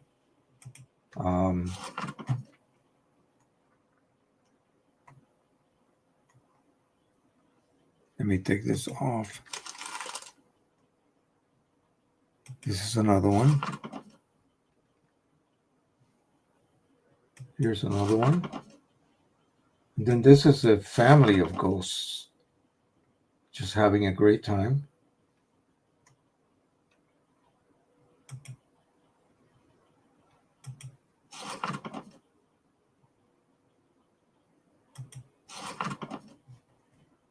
Those are all my ghost pictures. So then I made the covered bridge idea. Winter. And I have to go through these and see if I can adjust, like right here, this is a little crooked, and fix that. This is going to be springtime.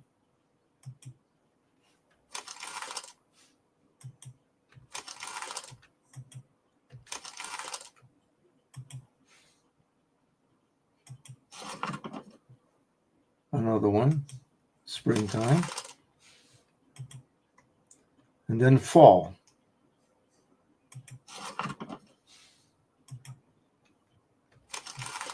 Now here in Maryland, we have a few covered bridges or cover. There's one in Gettysburg that's really awesome, but it's not open to traffic.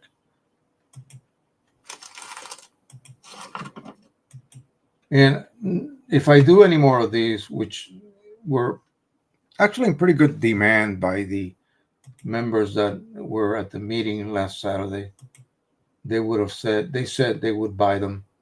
I want to get, maybe if I say to show something more of a lateral view like that, side view possibly. But here is that one that I attempted today, and then this is what I got. So you can see,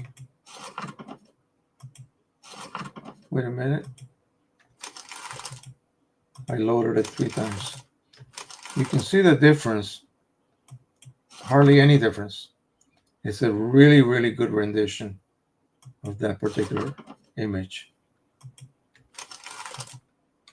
So I'm thinking, gosh, what would be better? I think this is actually more dramatic. I will adjust the contrast and, you know, saturation and so forth. But I think that would be the most dramatic one.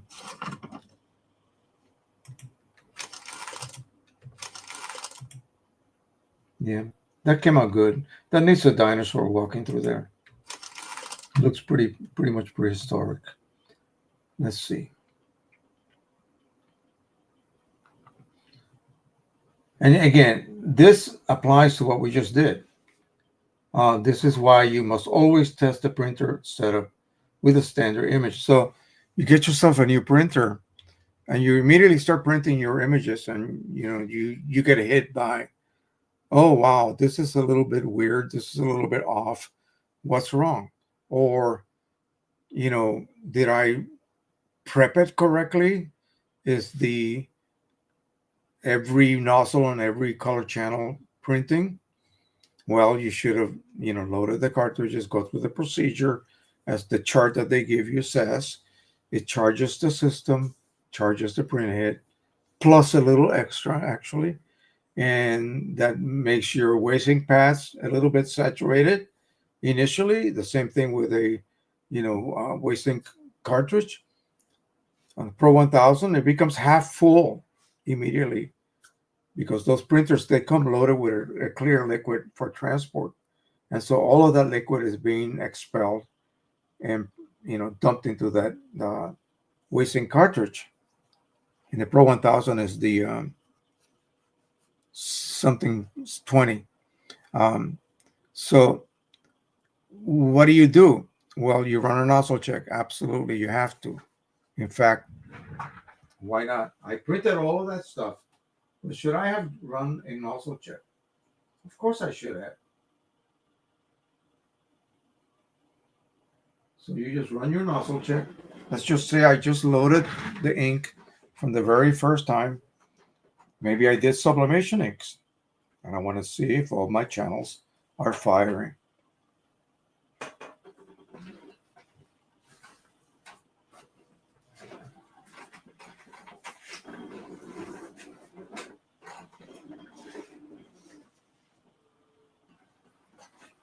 And we wait.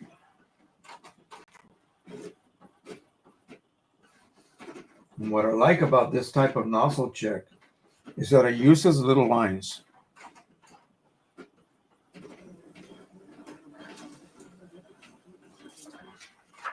And you get this. And you see there's no gaps anywhere. They are all there, meaning everything is firing. Oh, this is even worse. But you can see there are no gaps. And then you have a bunch of information here pertaining to your printer. It's brand new. It'll probably say that just one single sheet has been run through. Then you do a head alignment. That'll take several sheets of paper. Some printers have automatic head alignment, meaning that they print whatever they print and they analyze it internally. with a sensor that's attached to the printhead assembly, and it makes corrections as required. This one here is a manual one. You have to print all these little patches, and you look for the best one and give it that number, enter that number. It'll be like from 1 to 7 or whatever. That's how you do it. Then you run it again, and they should all be either 4, 4, 4, 4, 4, or 5, 5, 5, 5, 5, whatever.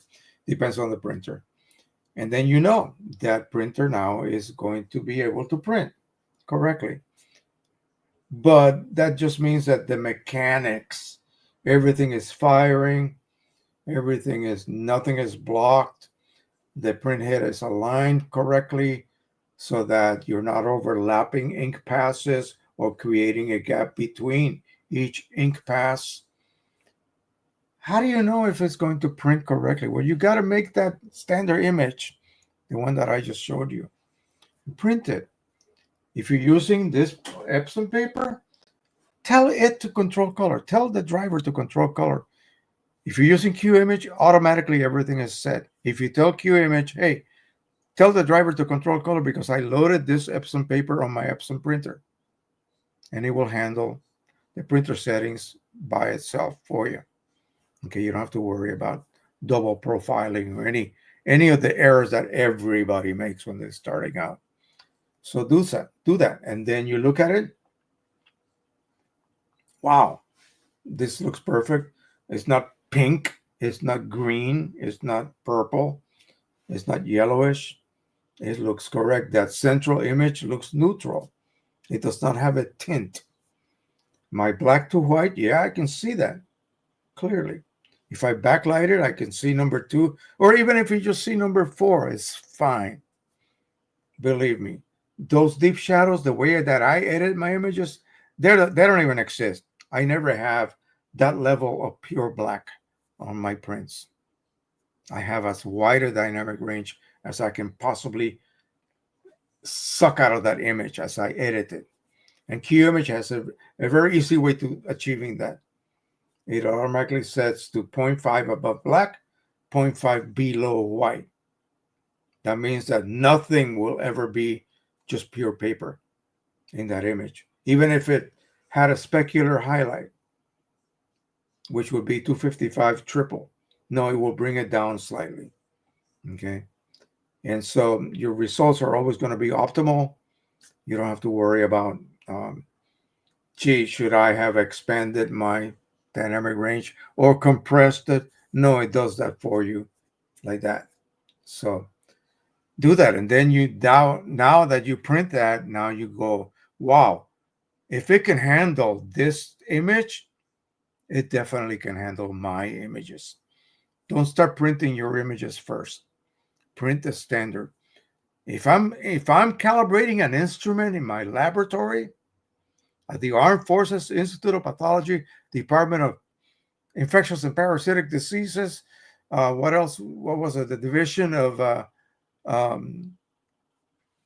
had a ridiculous name. Something pathology. Anyway, if I'm calibrating an instrument, I need controls. Yeah. If it's an instrument that measures bodily fluids via a blue tone from nothing to blue, is using a spectral photometer, I need control fluids that are a specific wavelength, a specific density. And I calibrate that, both low point, high point, and unknown. Okay. So the same thing with a printer. You cannot rely on your images to calibrate a printer with. You have to use a standard image, and that is your control. Once you knock out that standard image out of the park, then you pat yourself in the back and you begin printing your work, and people will just, their jaws will drop when they see your work. Simple. Okay. But you have to establish, your printer's maximum capabilities. They have to be set. And then if you use Qimage, you know how I have too many printers. You know how often I get frustrated. If I change a printer, it sets itself back to whatever settings I used on that printer. And that's not the settings that I want. But, it remembers everything you did in the past. If you just have one printer, you're in heaven. because you don't have to worry about that.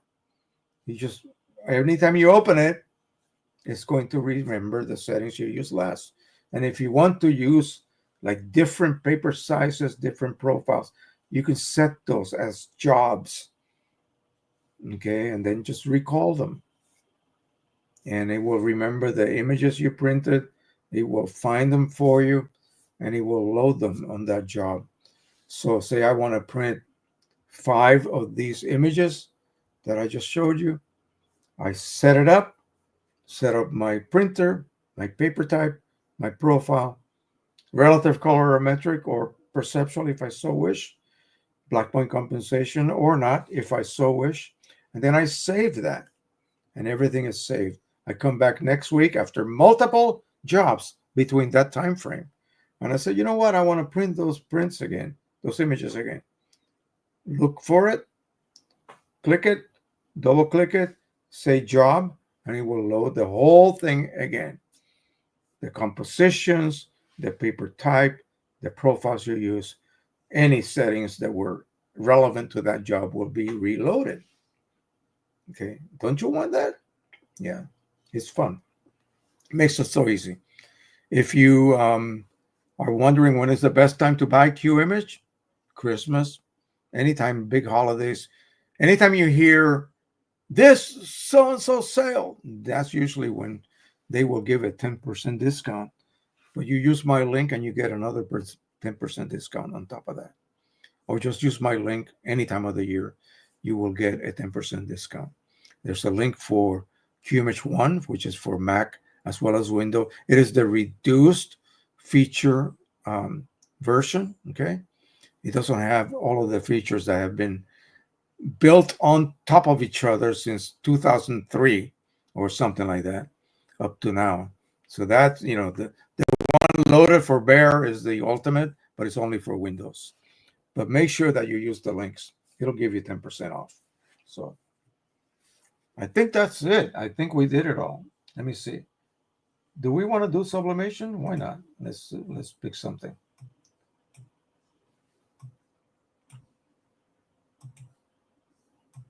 Or we can let's generate some more Halloween art. Let me close this. I don't need it anymore. Let's do something fun. What can we generate? And I'm going to go ahead and get, I have some 8x12 right here.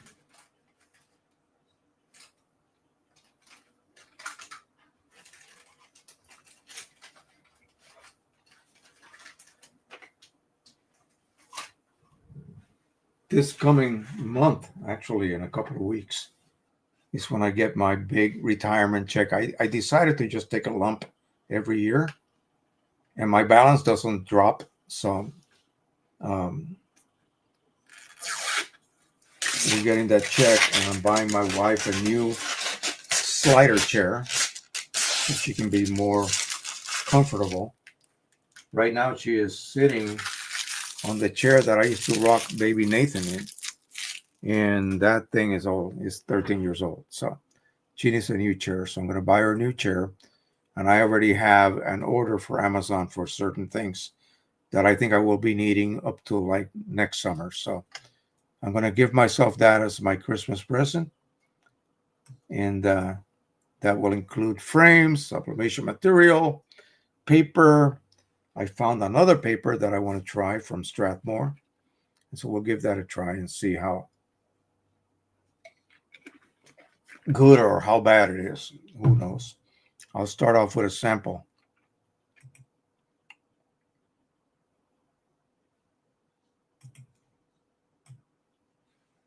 Let me open up beta version of Photoshop. Can anybody get the beta Photoshop, or do you have to be a subscriber? I'm not sure. Okay, so here we are. I'm just going to go ahead and click on New File. And then this is what I am seeing, folks, right here. I have 12 by 9. Let me experiment and see if this helps any. I'm going to put down 600 PPI, but I think there's a limit. I'm going to just do that and try anyway.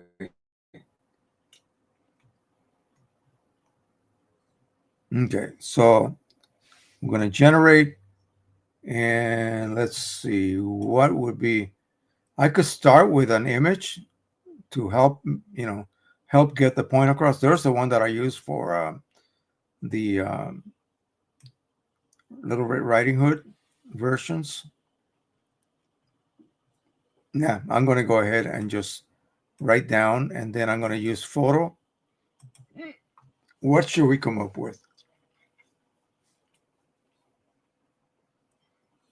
How about Halloween party?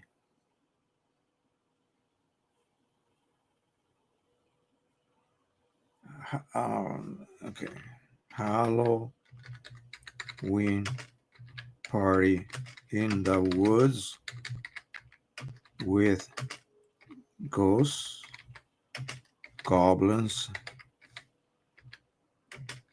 and werewolves. How ridiculous is that? And I'm going to go ahead and save this. Let's see what it generates. It might just do something silly. Who knows?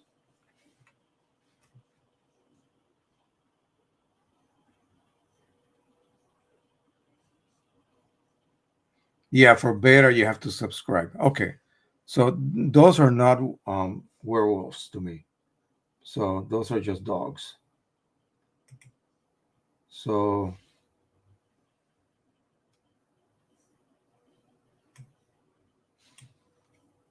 how about monsters?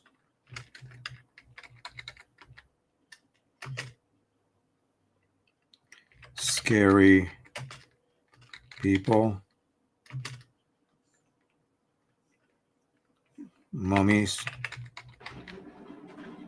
Okay, now it's getting ridiculous.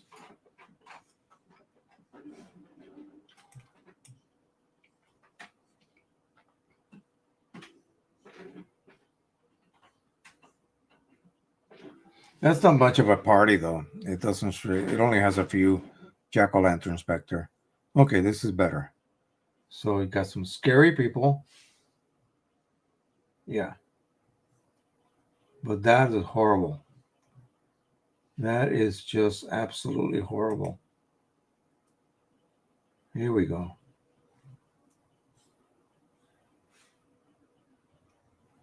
Let's see the next one. Oh, wow. But look at that face. Oh, that's not good.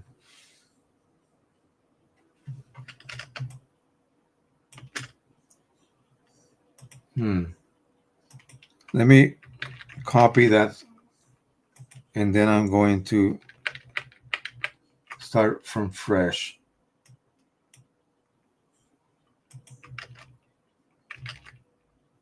And I'm going to say art. We'll see what we get this time. Okay, I'm going to add bats, flying bats, and crows. Okay, that's about as ridiculous as we could possibly get. I'm going to click art again and generate. We'll see what we get. Meanwhile, let me get a piece of paper. Well, that's already loaded.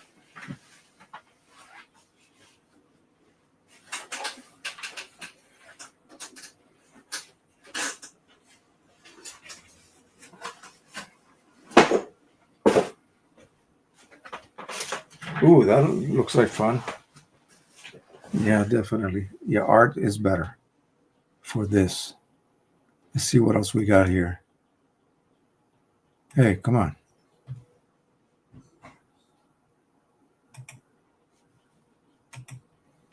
Okay, let's see what else. That one. Ooh, okay. Oh, wow. Okay, actually, I like all of these. Let me save them. This is what I do to save them. So I select both, flatten, and then just basically save it as, call it Halloween, save as. And then over here on my side, I'm going to go ahead and write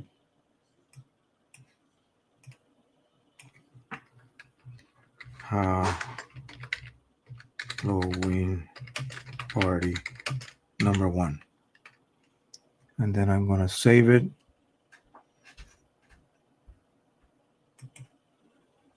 In the new images right there with the rest of the Halloween parties. Okay, so now that I got that saved, I can just go Control Z, choose the next one, the previous one, I should say, and flatten. And then again, the same thing, save as. And now I'm just going to simply add the number 2. Save, Control Z, and then choose the next one or the first one. Same routine again. And then after this, I'm just going to close it. I mean, I could do another run. So that would be number 3.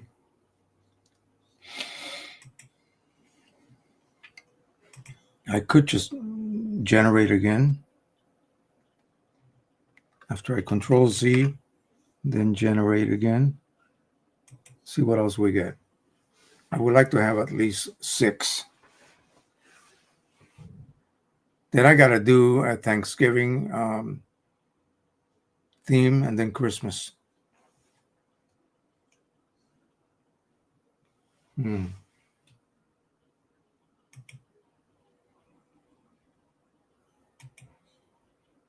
Well, I like that one. So I like these. All right. So this will be 4.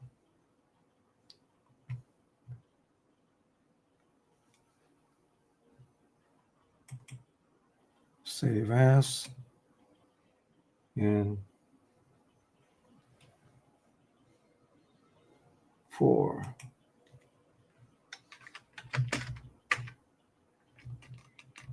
Z. Back 1. I could save it with the layers. I just don't want to. I know you guys are probably cringing right now. Why aren't you saving it with the layers? Because I don't really care at this point. I just want a regular PSD with nothing else. So this would be number 5, and then that'll be it. Is it? Number 4, yeah. Number 5. Wait a minute. No.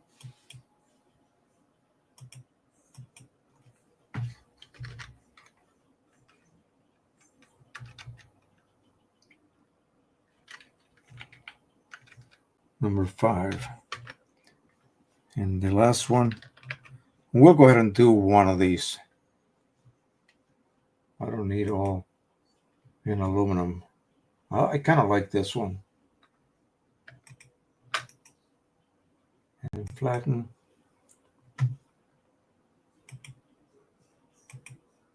Sorry, this is boring as hell, but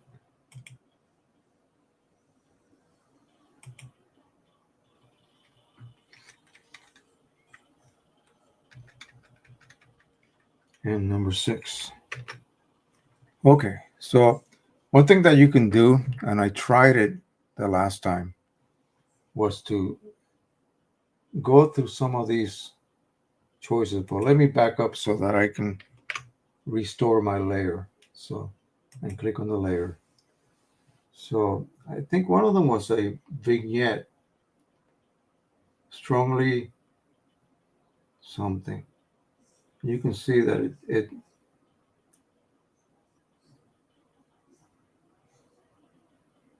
no, the vignette is not here. Anyway, all right, that'll be it for that. So I'm going to go ahead and pick one of these. We're going to try that new sharpening mode Qimage apparently has now. Got to go to my 1400 right there. And we'll do two of them. We'll do two. That's 13 by 19 paper. We're going to do the 9 by 9. And to be sure, 9 point, come on, 9.1. Come on, 9. You're kidding me. 12.1. 12.1 and 9. Why can't I write 9? What in the hell is going on here?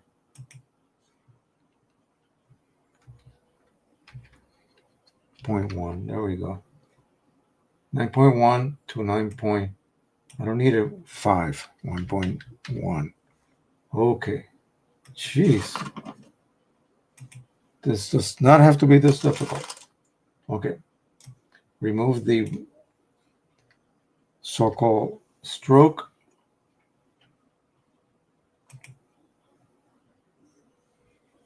Oh, you guys can't even see what I'm doing here. My bad. Sorry.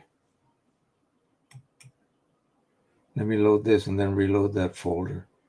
New AI images. Let that load. And then I'm going to reload this one. We'll load two of them because I can get 2 sheets, 2 actual prints on a sheet of 13 by 19. So I don't want to waste it.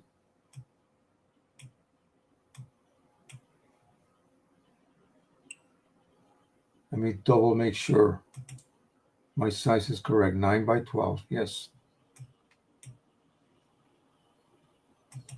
And I'm going to crop. So which one should we do? I really love this one here. That one. I love that one. And maybe, let's see, the party. Maybe we'll do, I don't want it too crazy.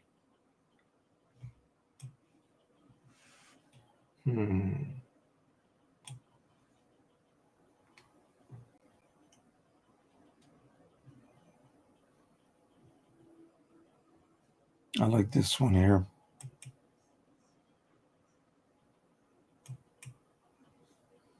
That one. So we will double click. We'll apply that setting, exposure. 0.5 is still going to give you a really good black here. Okay. And I want to increase the saturation.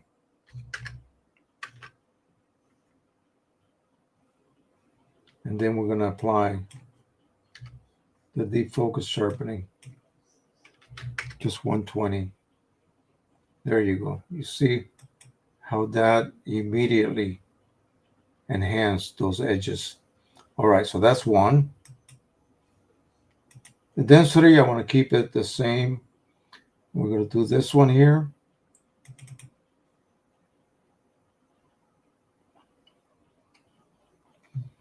Let that load, exposure, saturation, and deep focus sharpening. I hope Mike is going to do a video explaining what it is that he improved. Those faces are ridiculous. There's like no detail there. But I can't complain. It looks really good. And done.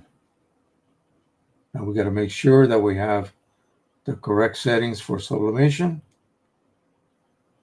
And I want to print this one. That's one that I like. Come on, let's go. Okay, done.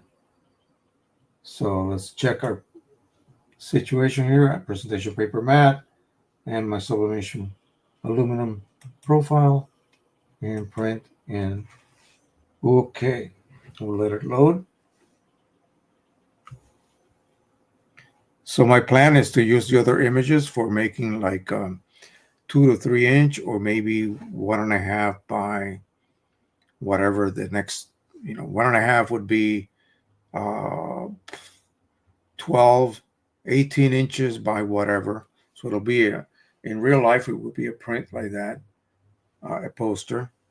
Or I could just do 24 by 36. That's too big for this sort of thing. So that's more for landscape art or paintings, stuff that I do as a painting that looks, Renaissance-like.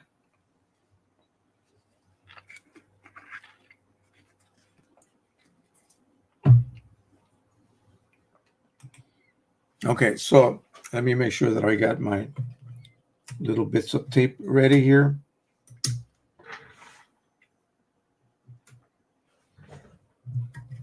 I've been just using like 6 little pieces.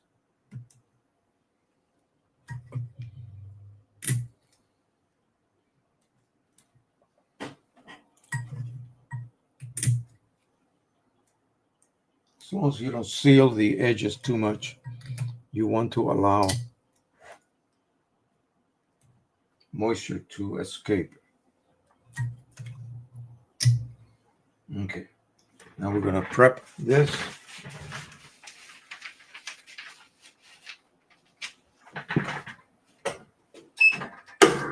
Let that get nice and hot. Get all that moisture out of that paper. This stuff is working out pretty well. I had issues, remember, doing like a 12 by 12. I did not try 11 by 14. I got to try that this week to see if using this particular material to protect allows the heat distribution to be more even. If it does, then that'll be wonderful. I'll order more 11 by 14 sublimation aluminum because people would like that in full size. So what I'm going to do for the show, I'm going to take the full size prints. I'm going to take this type of stuff, print it on the art type paper. I'm going to take paintings like this. They're going to be in the rear of the table. In the front will be all of the miniature versions. So I'll have maybe 4 of these different, covering the subject matter that I will have represented. And people can get an idea of what they're getting into. So getting a miniature version of those full-size pieces of art. We've only got 13 people here, so that's okay. People are leaving. Maybe they're a little bit bored. But again, this is the way this is. This type of work is tedious, boring. It gets exciting only like if you were attempting to get something done and finally you did it, and then you get that boost of excitement. But most of the time it's just tedious, repetitive work. So, I don't blame you for leaving. You can catch this later if you wish to watch it later. And by the way, we just need a handful more subscribers to reach that first pinnacle. Let me make sure that this got fed.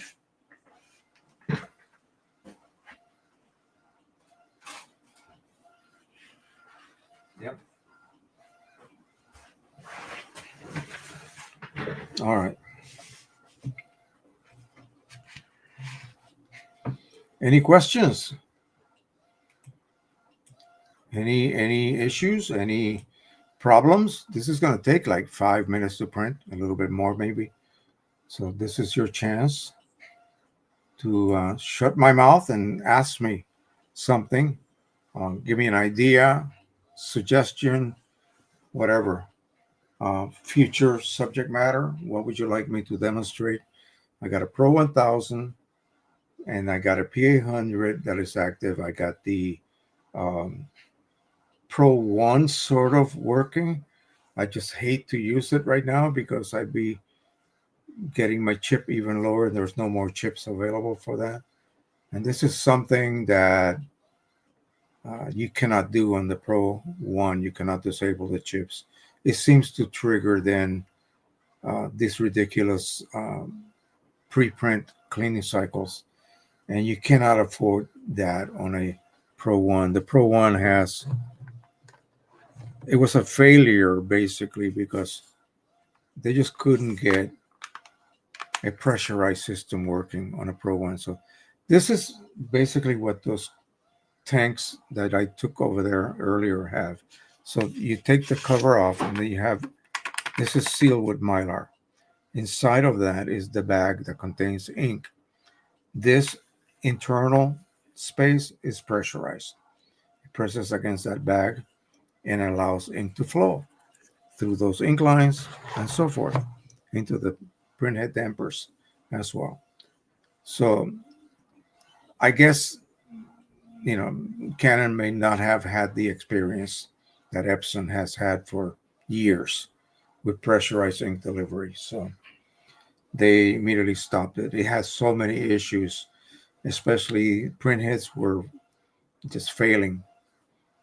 Mine that I have over here, that's number 5. No, number 4. Number 5 is in the printer right now, and there aren't any more available. They do not exist anymore. So one way is to buy maybe just buy OEM cartridges if you can find them discounted. It's still going to be an expensive process because the printer still uses a lot of ink just simply for the hell of it,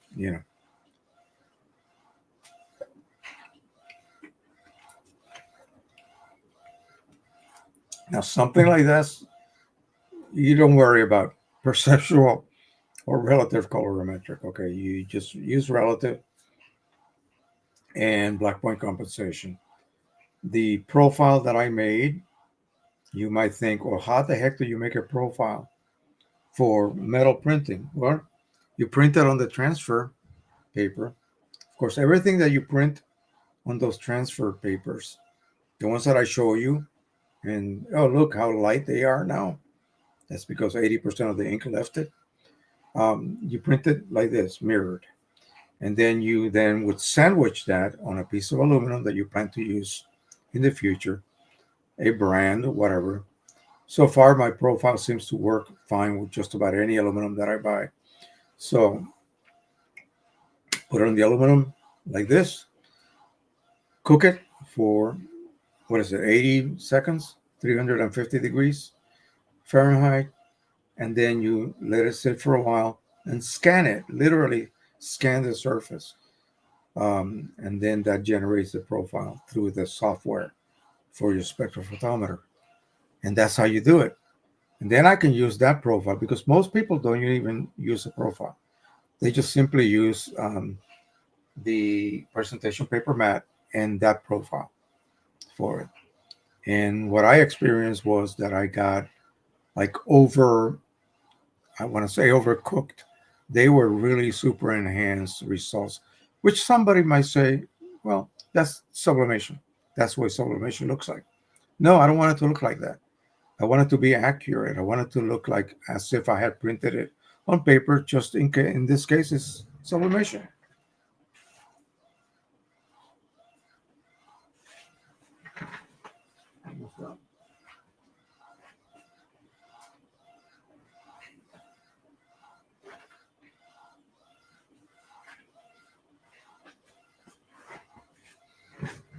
This is on paper. This is on sublimation.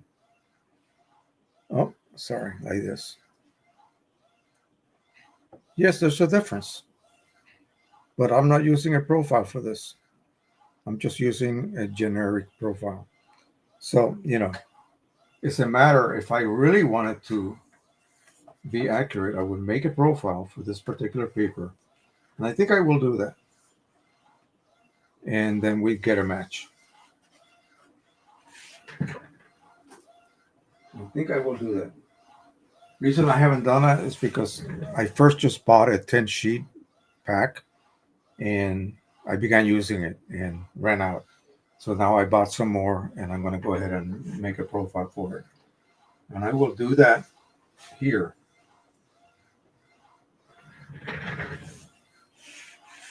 Almost done.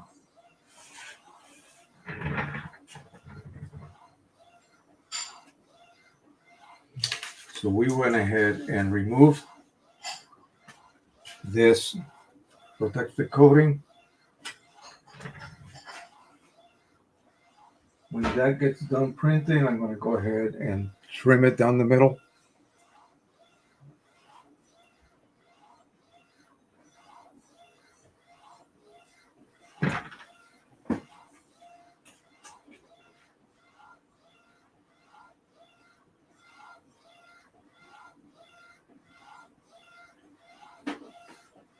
Almost done.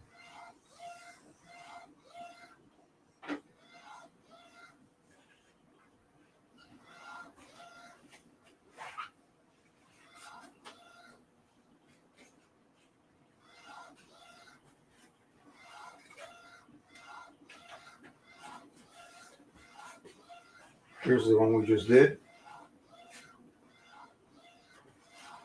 You just got to put a label in the back.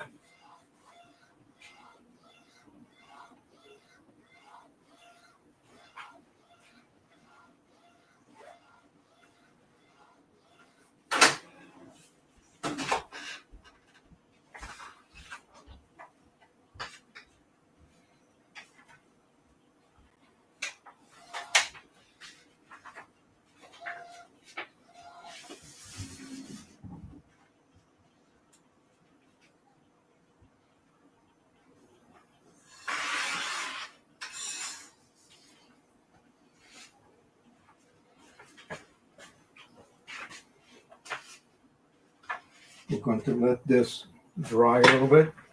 I'm going to help it by putting it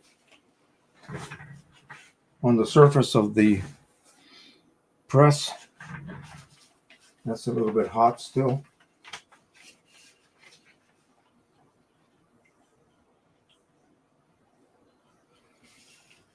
And you can see immediately when it is ready, because sometimes there's a little bit of sheen from deep density areas or heavy density areas. All right, so let's go ahead and put this on.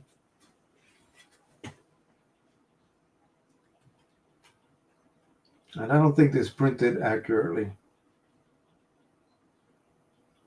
This is definitely not. How did that happen? I thought there was something odd about it. Yeah, this printed a lot larger than 9 by 12. I don't understand why. Even though it clearly says 9.1 by 12.1. You hit OK, and you get a larger print. So we're going to be cropping the edges off. I have to talk to Mike about that. All right, enough.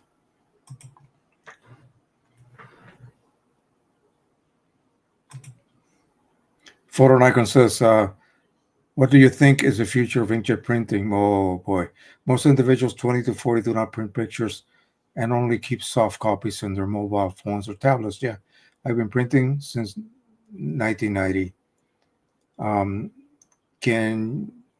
Would you mind telling me how old you are? Because I'm 76. I've been printing since I was 9. Darkroom and larger contact prints, you name it. And did it through my teen years, my high school time, college, army, And now I just look at the decline of photo labs and wonder how we can revive this wonder art form. Yeah. Let me do this, and then we'll get back to that. That's a very good subject.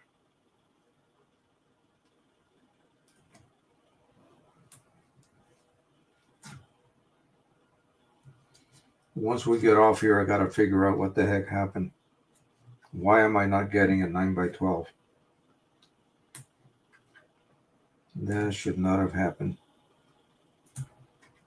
Because I didn't want to crop these.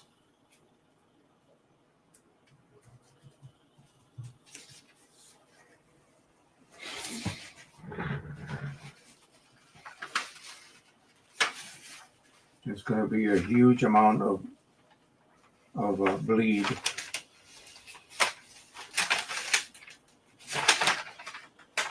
Okay, here we go.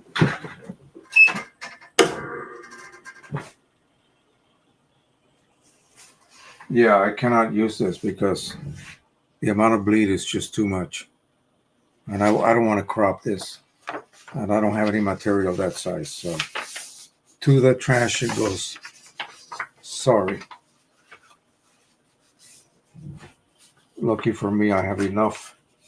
I think I will print one of them on 11x17.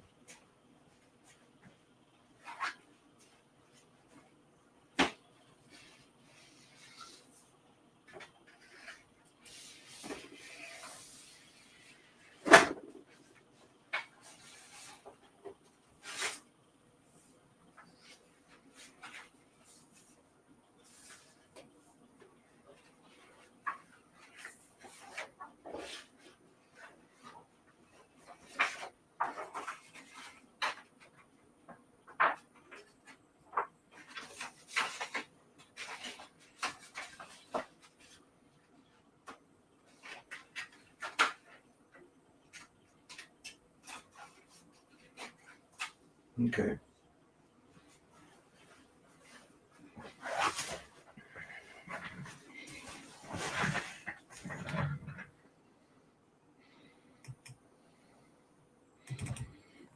We are down to 8 seconds. We'll have that will be done in a minute. In actual 2 seconds. Qimage Ultimate open.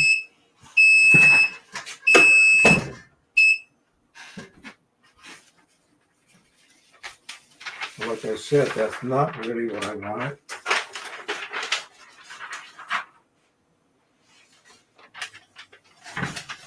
I didn't want to have to crop it that much. That was not part of the plan. Look at that. Look at all that bleed. So let that dry or cool off a bit. Peel it off. It's not that bad. I was able to crop the size off, and I'll show you what that looks like in a second.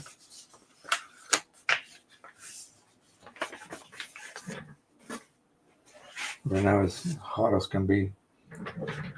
Let me go ahead and change this to 11x17.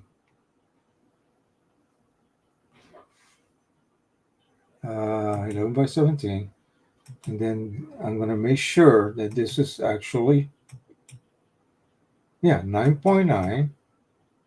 Let me re-enter it. 9.9, 9.1. I mean 9.1, 12.1.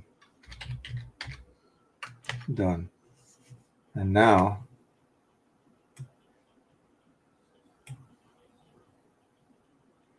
I want to put that one. Oh yeah, there's some good ones here, but this is my favorite. That's the one I like. Yeah, this will be printed completely, so I should be able to get. I wanted all of this black outside area, the vignette. Okay, so I wanted all of this to show and in this one is sort of being cropped off. So we'll go ahead and send that to it. This will be a nice little preview. I mean, I wouldn't mind hanging this, but this is a kind of a art that I would like to have for next Halloween for the show.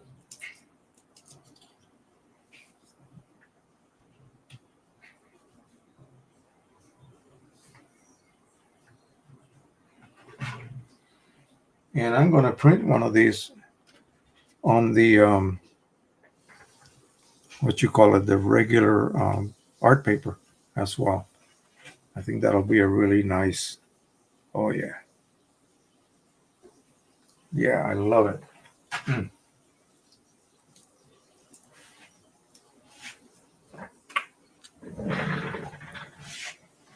Once that starts,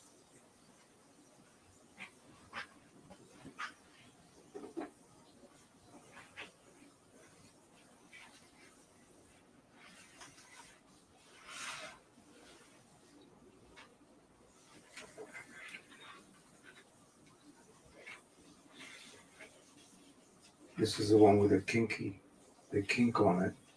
I'm not going to use that. I'm going to use the good stuff, the brand new stuff.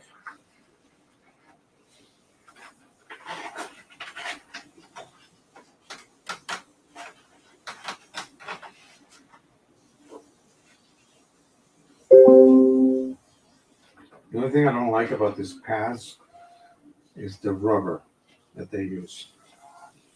But that's, you know, you just have to live with it.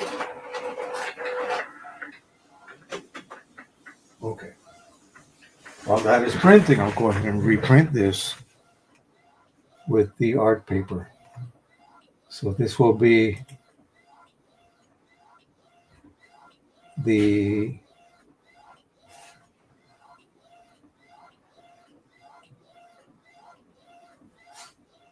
EcoTank 8550. Come on, click 8550. And we'll be using the Velvet Fine Art mode.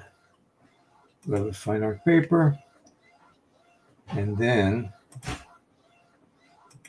I want my border. So we no longer need that. So I need to have a border. The border has to be about 1 inch.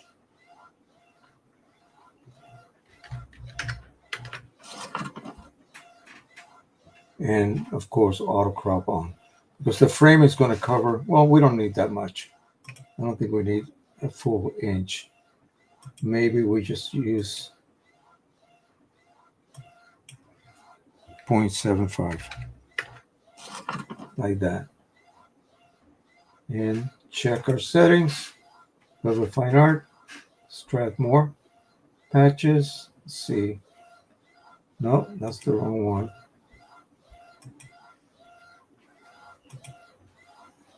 We have to look for Strathmore. Strath and canvas. Boom. Oh, did I have, now that we're doing this, did I have black point compensation on and all of that? Let's see. Yeah, relative colorimetric and black point compensation is on. Okay, so that's what we will use. And boom, and boom.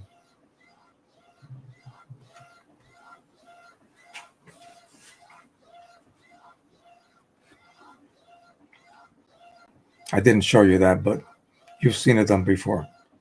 So this is actually pretty good.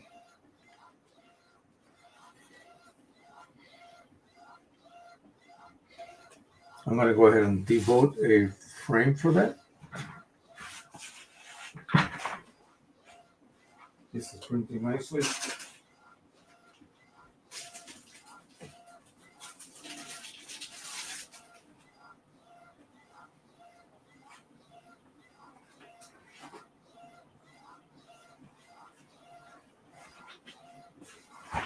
And that comes out.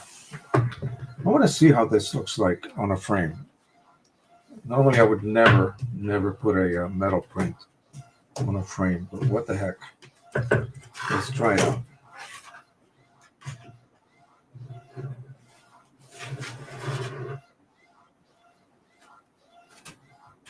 Yeah. This is 8 by 12.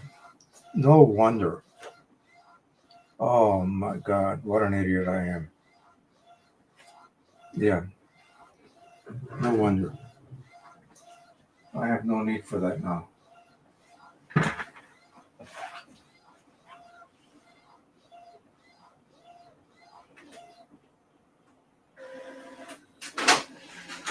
Sorry. I forget. This media is 8 by 12, not 9 by 12. I'm not thinking right. So that's why it wasn't Qimage's fault.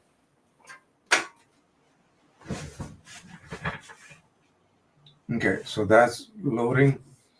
That should fit here. 8.5. This is 9 by 12.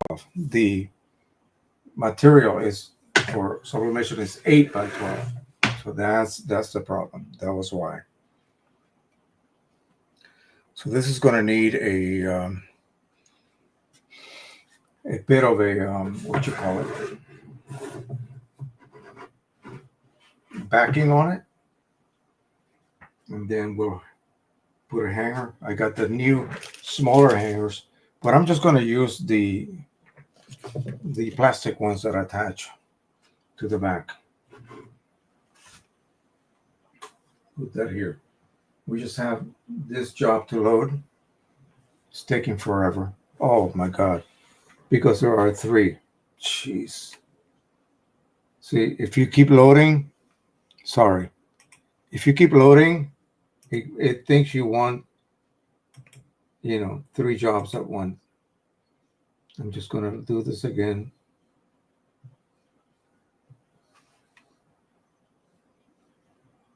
So right now there's 3 images loaded. In other words, 3 copies of each. 1 copy times 3. We don't need that.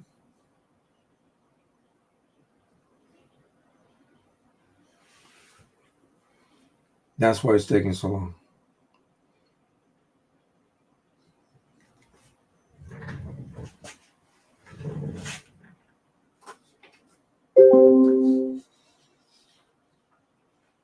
It should have canceled it. Good.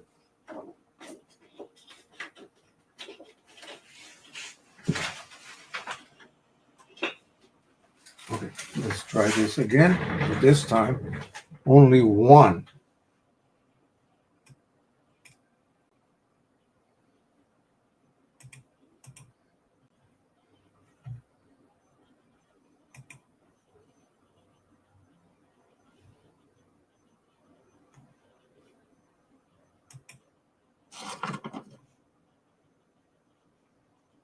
And it thinks it still has 4. Remove all. 0. Okay, now let's try this again. Like so. Okay. Better to catch it now than later, obviously. I already have that other ghostly one. I'll show you that one.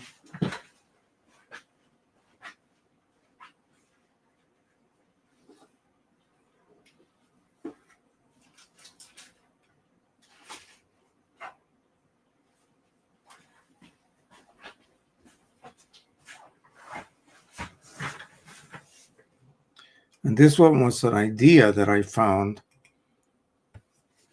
at the store. And I took a picture of it.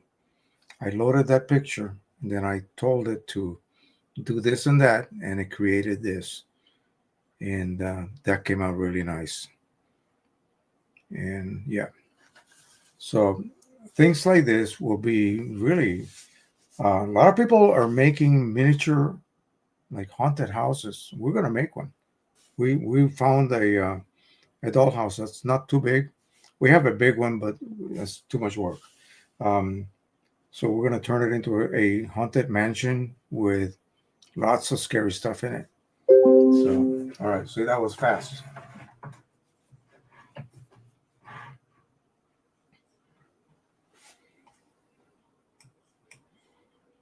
Print.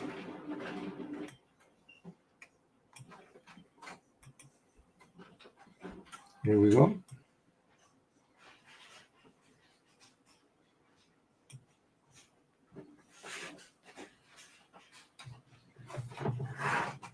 I sprayed this one before I framed it. I'm not going to do that with this one. I'm going to go ahead and frame it just to see what it looks like. Show it to my wife.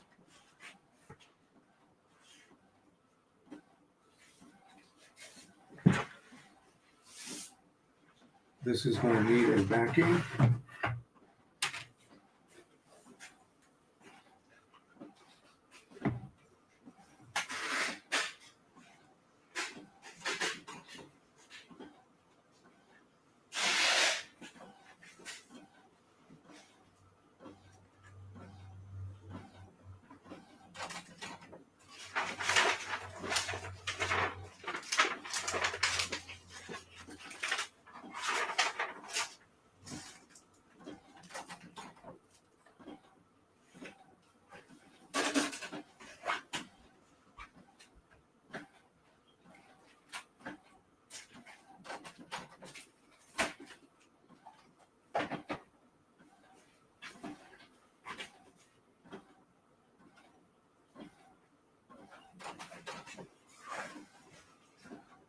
Nah.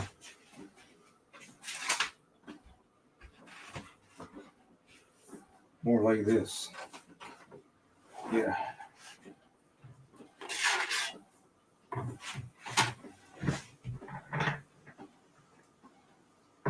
Too much stuff here.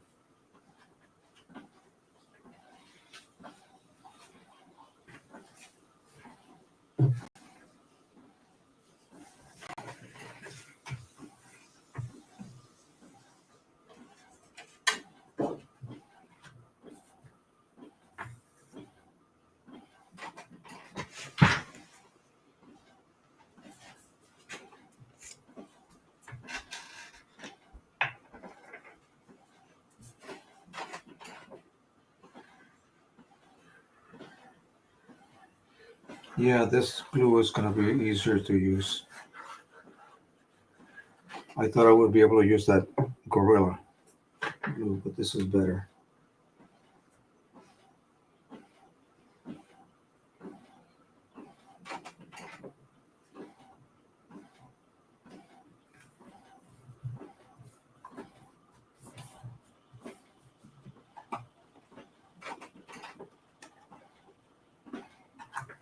And then I use these.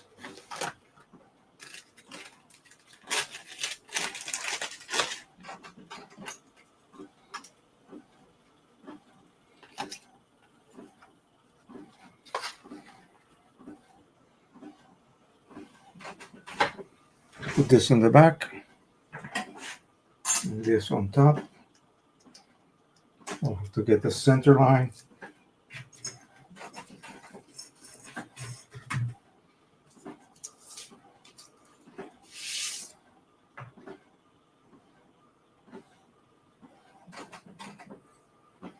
Right about here.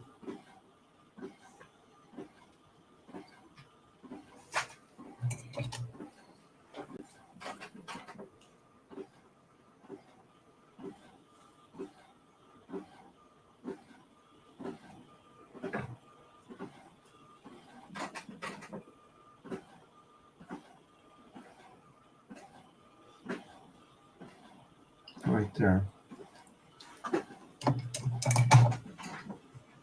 Sorry, I'm not talking too much.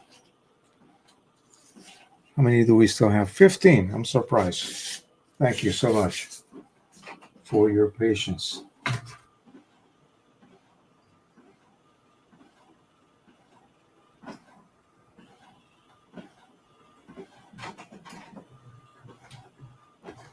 I'll attach this one.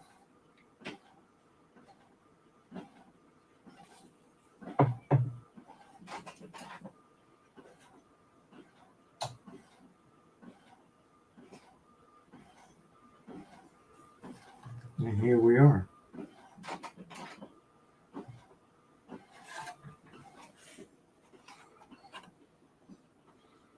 And that's going to go on my stairs.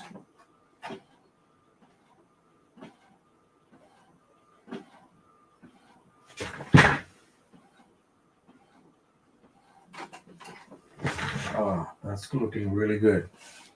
This is going to be it, folks.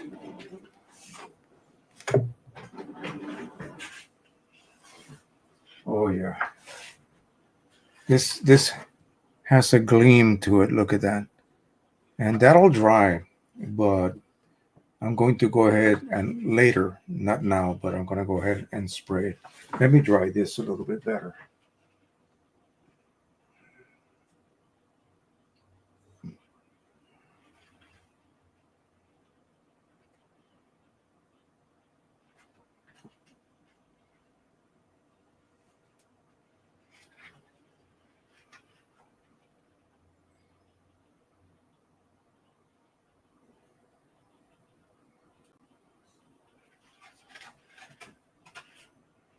So it's pretty obvious that this is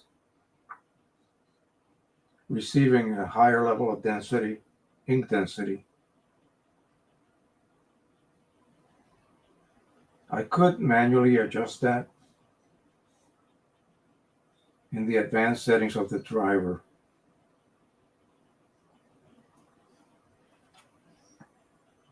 There we go. That's a bit better. So let's go ahead and pop this in this frame.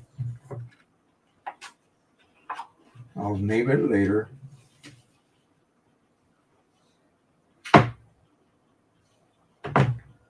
Make sure I got it oriented correctly.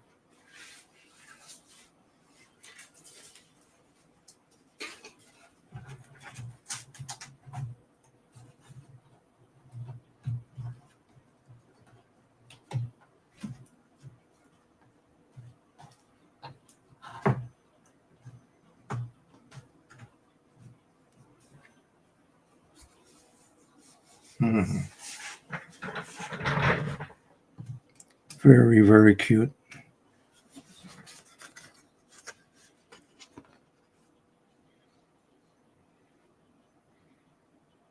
Love it.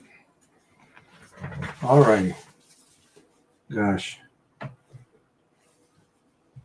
We kind of went on a tangent today, but that's not so bad. It did produce something good, so at least.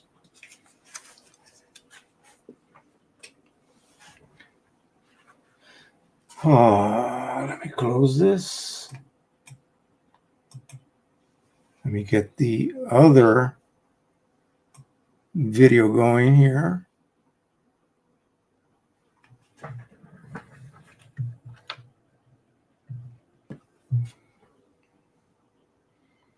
Let me give my thank you. And you guys have a couple of questions here that I will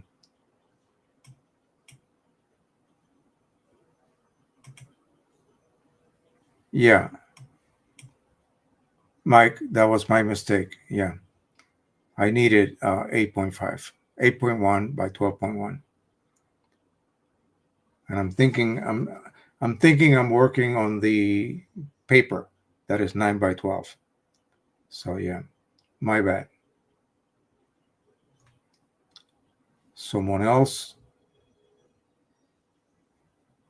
Yeah, so yeah, Photo Nikon says I'm 70 years old, but I was printing black and white film starting at age 12 years of age, like me. To clarify, I have been inkjet printing since 1990, which was terrible, and have said even that early, I had not discovered it yet.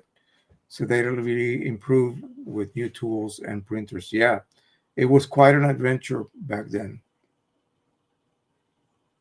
I don't know. And yeah.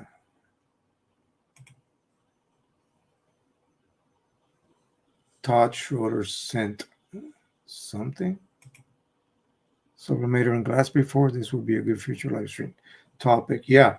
I have, and yeah, it's a little odd. I tried out all sorts of different material. There is a paint you're supposed to apply to the back. In fact, let me see. Give me 1 second.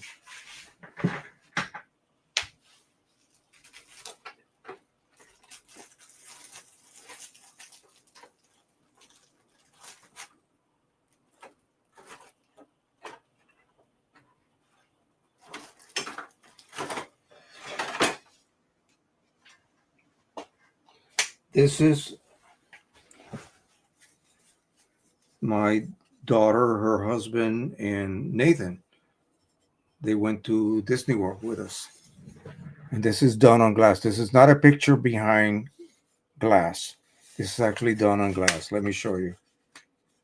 And it is, I coated it myself.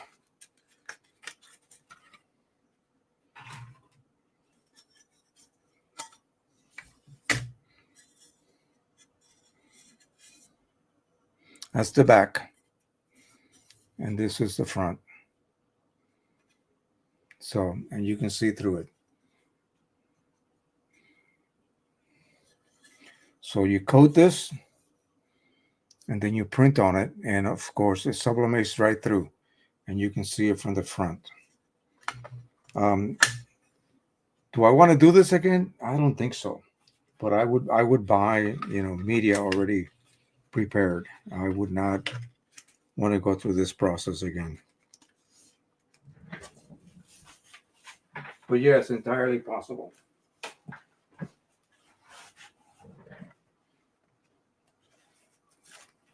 Now, the question about the future of printing, of photographic printing, and this is why I'm constantly, examining other forms of this art.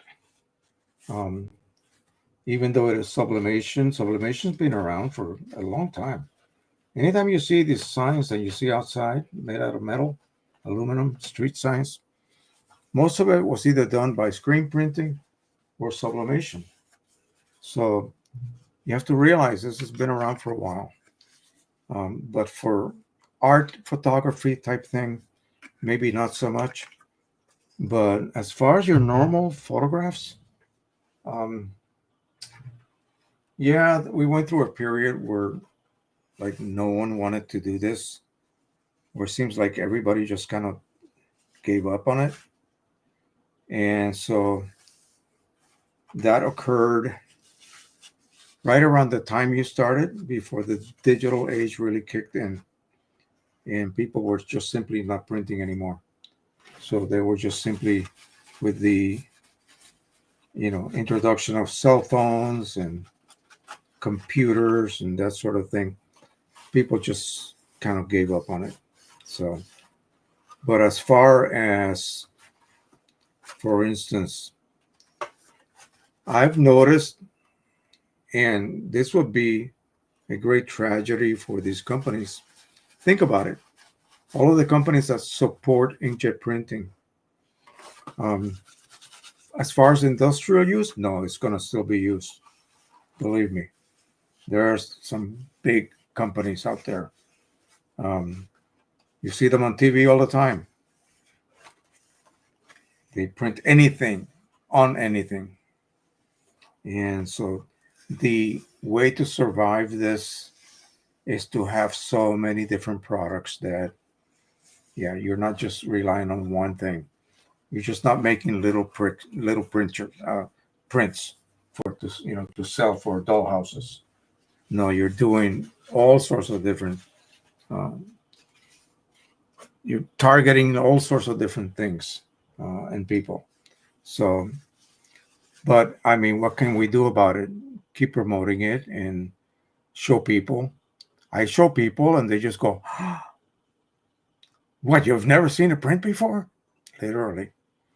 They've never seen a print of that quality before, because what they're used to, unless you're our age, what you are used to is just your cell phone, your tablet, your iPad, your iPhone, whatever, You're not used to true art, and you think that it's only available for certain levels out there. No, it's available to everyone right now.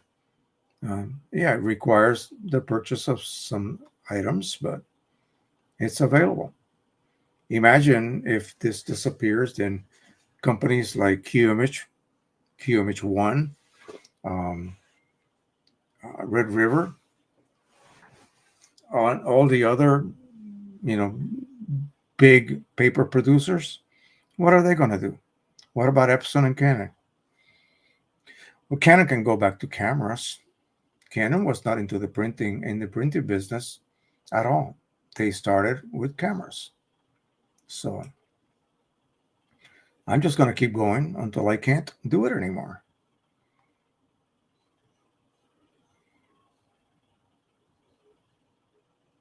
Let's see.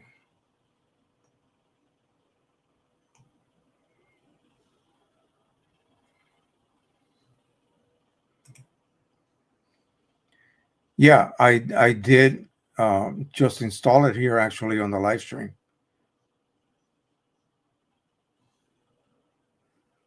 By the way, the defocus sharpening 2 improvements in 107 is something you'd never notice unless you were printing raw scans with an embedded scanner profile. Oh, okay. It's almost inconsequential, but I like perfection. Yeah, I know you do, Mike. And we're waiting for you, buddy. Waiting for you to come on. You and your buddy, Mr. Wilford. All right, I think that's going to be it, folks. Let me get, and I thought I had this, gosh. Let me pop that over there. There you go. Let me show you guys what I'm doing here. Behind the scenes. So I'm setting that up. On top of that, I got to set the video. So let's go ahead and do that. I turned off my sound so you don't hear anything. There it is. So I'm going to turn it off. There you go. And I see it and you see it, right? So what I need to do, and I double click on it, I cannot find the little, so I need to backtrack, and then pause it. Backtrack and pause it. And that is it. Now I can come back to me right here, and I could say, oh, thank you so much for being here, everyone. I really love it when you hang out with me on weekends. I hope you guys enjoyed today's crazy, if not disorganized presentation. Like I said, just like we're all worried about the future of printing, what else can we talk about? I think we have covered pretty much everything. If you guys have been noticing, I've been posting previous live streams every Saturday at noon Eastern Time, United States. And those go back like 5 years ago, that far back. So take a look at those, relive some of the moments that we all experienced together during those special postings. Again, every Saturday at noon. You can watch it whenever you wish. Make sure you watch the whole thing. That adds hours to the view amount. And we're trying to reach a certain level. We're almost there. Almost there. So keep at it. Keep viewing my videos. Go back and review some of the ones I have just recently uploaded. I'm trying to revive the channel. It's getting there. Okay, it's getting there a lot quicker than I thought it was ever going to get. So I'm very happy about that. So again, same thing with this one. In a matter of a few hours, I will be able to download this one and then save it in case some catastrophe occurs in the future. Okay, I will have a copy of it to re-upload. Unfortunately, right now you're probably viewing a better quality version than I will get downloading it and then uploading it at a later date. That's what happens unless I pay the big fee of like $60 a month. for just silly things. Well, things that I used to get for free. Anyway, that's it for now. Hope you guys have a wonderful week. What do I have to do this week? I think we're going to go shopping. We might even drive up to Gettysburg just for fun. It's been way too long since we've been there. So thank you so much again. Don't forget to subscribe, share, like. We'll see you next Sunday and Saturday, and then daily from 5:30, one video, 7:30, a second video. All right. Bye-bye, everyone.